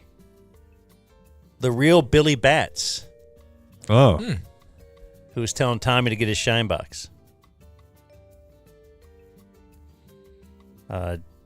John Wayne died on this day, Jake. as did Marjorie Robb, the oldest survivor of the Titanic. Good movie. She lived until 103. And DeForest Kelley. He was on Star Trek. You say it, Star Trek. He died on this day. And that's what happened on this day in history. I was laughing. Grim and the trucker always get my kids gifts and like books. And one of the books has got a bunch of history stuff in it. And there's a few pages on like famous shipwrecks. And so she's asking me questions about the Titanic. And it occurs to me, like, both you, me, I don't know, probably goes for all of us.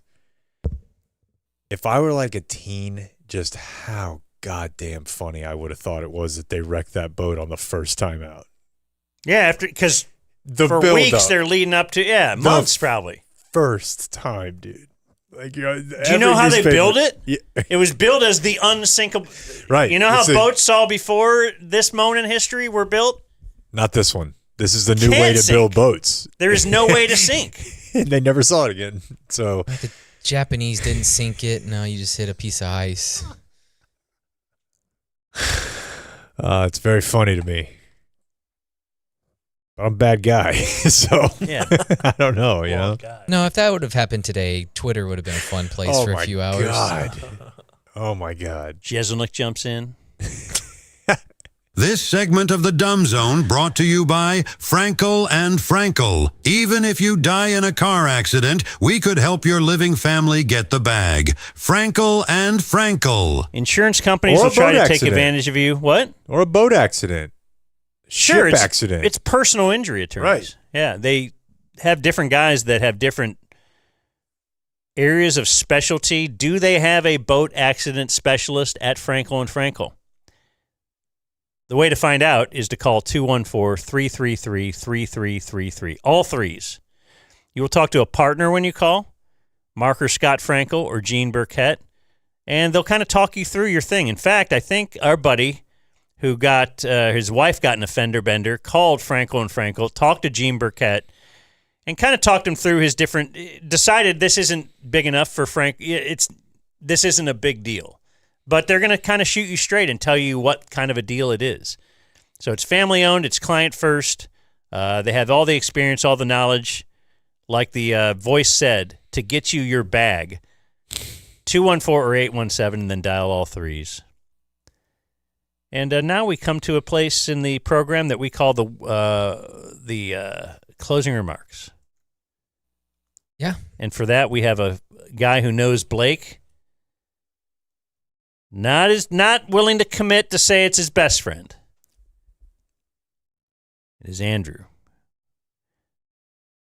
Now, do you consider Blake to be your best? If you got married, would you have two best men? I never thought there was a question. It was just one. But You thought, yeah, until this day, Yeah. Yeah.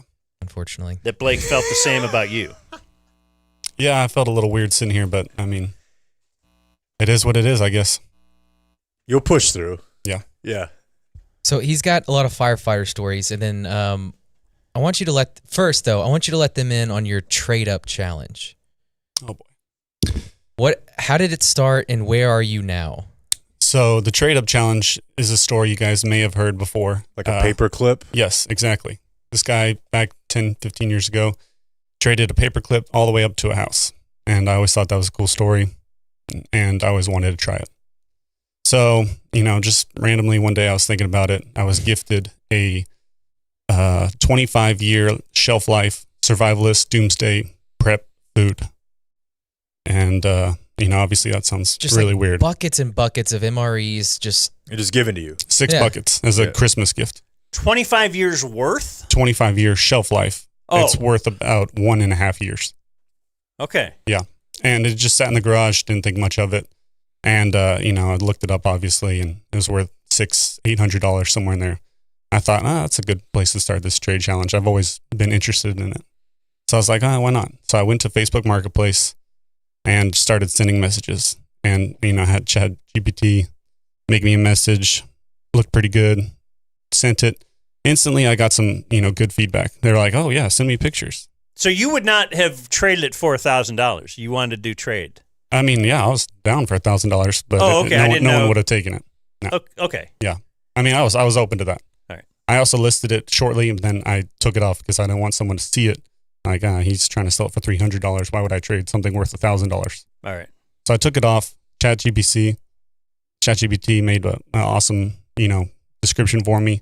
Started sending it, got some awesome feedback. People were like, yeah, send me pictures. So then about 455 messages later, I realized no one wanted it. Literally 455. Finally, someone said, yeah, I'll take it. It was for a four-wheeler. I wasn't specifically targeting four-wheelers. I was targeting generators, four-wheelers, anything worth value. The goal was always to trade up. So I got a four-wheeler, drove all the way to Oklahoma to get it, loaded it up, turned out to be a piece of crap. But, I had a good friend, works with me at the fire station. He was pretty good at fixing it. Cost me about $50 to fix it up. Changed out the carburetor, battery. Boom. Had a four-wheeler worth $1,000. Awesome. We're rolling. So then I start, get another description made. Awesome pictures. Shined up the tires. Let's go. Let's get this traded for something else. Started targeting anything worth $1,000 to $3,000. And this one took, surprisingly, the feedback was great. Again, awesome feedback. People wanted more pictures, wanted more descriptions. 460 to 470 messages later, I got a response finally. Traded for a 20-foot trailer. And now I think I'm really cooking. Like, nothing can go wrong. At this point, my goal initially was an RV or a boat, just something cool to have recreationally, do with friends, have a good time. But now my goals are much higher. Yeah, why stop? I'm thinking house. Yeah. That's the ultimate goal now. And unfortunately, the trailer had some problems. It had a broken axle. So that cost about $200. Again, I called my friend. He hooked it up big time. But I got this 20-foot trailer, and I think it's over. I can do this. So at this point, I've got the trailer, 20-foot long, awesome, looks good, shine it up real good, awesome description. And, the feedback was even better. Each step I take, this is getting easier. And I have a lot of confidence too, because I started with this bullshit food that no one wanted. So then I start targeting vehicles. And ironically, I didn't think this would happen just based on how it was going to start. But, it took about the same kind of messages. So I'm thinking that's just kind of the standard. And I hit a roadblock that I didn't think I was going to hit. And Facebook had banned me. Oh. Yeah, that was a tough blow. Too many messages sent. Too many messages. Rate limited you. Yeah. And they blocked me from messaging. So I was like, man, it's over. I'm stuck with this 20-foot trailer that is cool, but I got to store it. It's just a lot. Well, I went to Craigslist, and I think that's where, everything just worked perfectly at the right time. Went to Craigslist at the right time. I haven't been there in 15 years, and I saw a mini truck. Japanese mini truck, 25,000 miles, right-hand steering. It was just awesome. There it is. Oh, hell Wow. yeah. Yep, that's it. And you got it? I got it. I drove 3 hours there with the trailer, and I went to Maysville, Oklahoma, which I had never been to, and saw this thing, and it was pretty awesome. That is sick. Yeah, it was. How big awesome. is it? Is it like a mail truck size? I think if I laid from one end to the other, I could almost touch it, and then obviously The length of the whole vehicle is only that long? about that, yeah. Okay. And I drove it around a little bit, and it was awesome. It was so awesome. This guy was just like a great dude. He was a trucker for 35 years. Lived on this ranch. His wife is Chinese. He was like a, hillbilly white guy, and he was Mail order bride? Is that what we hear? Strongly possible. Yeah. But he was a great guy. Very nice. Very, just willing to work with me. And the truck is just amazing. Everyone that I've shown it to had a similar reaction to what you guys just had. Just joy. And I think the trade challenge may be over for now, because I don't want to trade that thing. I just like it too much. I mean, that's pretty good. You started with $300, $600 worth of Food you didn't buy. To me, it was worthless, but retail Food that you would put in your bomb shelter. Yeah. Exactly. Yeah. And each stage along the trade-up challenge, the people were more weird. So yeah. But the time and everything that you put into this. 2 months. And the messaging and... The messaging was pretty annoying, just because the food was the worst, because not only were people saying no, but they were also insulting me. And, I don't want to... I mean, my natural reaction was to insult them back, but I never did that. A lot of people would be like, why would I want that? And I'm like, I know that, obviously. Why do you need to tell me that? So that was pretty tough. So Craigslist is still popping, huh? No, not really. Oh. That was just the fluke, because, I was still looking, I still monitor it, and it's probably like the same 20 to 30 items. And that's with like a 200-mile radius that I put on my filter. Not much happened. Wild story. It's pretty good, though. Buckets of food to a Japanese mini truck. Yeah, it was good. Along the way, I did accidentally message one of my friends from the fire department.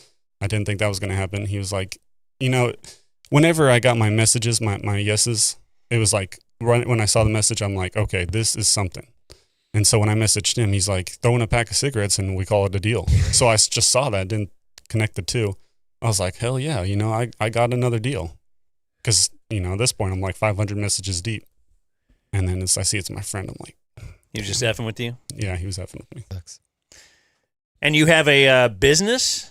Did you want to plug it? Yeah, let's do it. Yeah. What is this business? It's extermination. I do pest control on the side, and I do preventative. I do take care of about 150, 200 different kind of insects. Right now, summertime's real big, but I do cockroaches is a huge one. Also take care of wasps, spiders, ants, ticks, fleas. Right now is kind of the big season for it, so I do a lot of. Tell me about. Do you guys? I think I'll be made fun of if I say this word, but this is what we called it. Do you know what a potato bug is? Mm-mm. My wife has said that. I don't know what it is, though. Do you know what a roly-poly is? Mm-hmm. Oh, okay. That's a potato bug. Yeah. Well, when I looked up potato bug just now, something else came up. Where I grew up, that's a potato bug. Hmm. A roly-poly. Interesting. And I took 3 of those out of my house 2 days ago. Is that like a... Yeah, they're do you dead. spray for that? Yeah, they're dead instantly. You would have eradicated the potato bug at my house? Not only them, but roly-polies as well. What do you think about the mud daubers? They're nature's friend, correct? They can't hurt you? That's what they say, but I mean, it's your home, Do you want mud daubers there? Yes. No, I don't. I work there sometimes, and I don't. He's leading the witness. He looks like a damsel in distress. He'll stand on top of a table and It's got a stinger on it. Yeah. He'll eek. I've been attacked. It could land on you. It's nature's friend. He's It has a he's there to stinger. help you. They're predators. He's not going to use that stinger. Have you ever seen a good guy with a gun? He's got a concealed carry. He's fine. Yeah. He's a guy you want. You want him around because if those hornets come in, he'll take care of them for you. So you're a part-time firefighter, part-time exterminator. How can people find you? Look at Blake kind of moving that along. Yeah, that's right. That sounds like a best friend to me. All you gotta do is not a co-best friend. Yeah, exactly. All you gotta do is search 911 exterminators, based out of Forney, but we work all over. Do anywhere from far north and 75 all the way down, south, and we cover pretty much any area in the DFW. And you just look up 911 exterminators. And I'd be happy to work for anyone. 911 exterminators. Yes, sir. Anywhere in DFW? Yes, sir. And if they request you show up in the mini truck? It's extra, but I'll do it. You will? Okay. Yeah. I appreciate that you say there's cockroaches, because when I first moved into my house, yes, sir, like 15 years ago or so, I think the lady there didn't really want to sell it. They were getting divorced, and she really loved the house. She may or may not have slashed my tires once I moved in. A lot of conjecture about that. You ever hear about that when I moved in? Mm-hmm. That's why we got the security cameras, because someone slashed my tires. That's aggressive. And then I got the tires replaced. And the next week, someone slashed my tires again. Yeah. And it was the lady that sold the house? All conjecture. But she's the one that sold it. Nah, her ex-husband sold it. She was still living in it. Why is she mad at you? Well, She's trying to scare you out of the house? Honey, we I gotta don't. leave. Yeah, I don't know. But the point is, when we were looking at the house, deciding whether to buy it or not, the first day we looked at the house, we noticed something on the floor, and it was a cockroach. And the realtor said, do you know what the realtor said? Do you know what people say in Texas? I don't know. What'd she say? It's just a water bug. That's a water bug. Oh, water bug. Yeah, Living near the lake. Yeah, that's a Texas thing. It's a water bug. I was like, all right. In Ohio, they look like, right. That looks like an Ohio cockroach, but okay. And I think the lady wasn't clean. Like, we went back 3 days later, and that same guy was still there. So I think she was on purpose, like keeping the house looking crappy. She's nuts. She was a little bit, but what? You'll get rid of the water bugs and the cockroaches? Both American cockroaches and German cockroaches. There are different nationalities of cockroaches? There's even an Oriental cockroach, all dead. Wow. Yep. Did you know the cockroach survives since the dinosaur ages? That's what I've heard. Do you buy that? I would say more likely yes than no. Now, they didn't have 911 exterminator back then. Oh, yeah. It's a different world. And if they did, you talk about the butterfly, that's a cockroach effect. What? Has anyone ever, go ahead. No. Has anyone ever told you kind of have the affect of Aaron Rodgers? I have never heard that, but I wouldn't have seen that. I wouldn't imagine that being a good thing. No, it's not a bad thing, but does he not sound a lot? I mean, Did you hate Aaron close your Rodgers? eyes. No, I mean, he's all right. I think I probably hated him more, but now that he's almost done, you appreciate him more. You're inoculated, though, right? Not vaccine. Immunized. Immunized. Yeah. Immunized. Well, thanks for coming up. Thanks for Blake. Thank you, guys. So, this must have come loose because I'm playing shit, dude.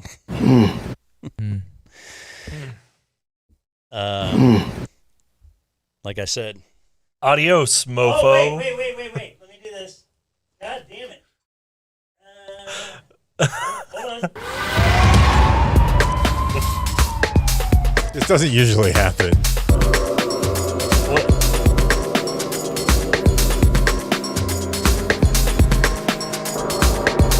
Adios. Hey! This becomes a zoo. See you guys for drinks later. Thank you for watching my video. Subscribe and type for my name if you want to watch more of my videos.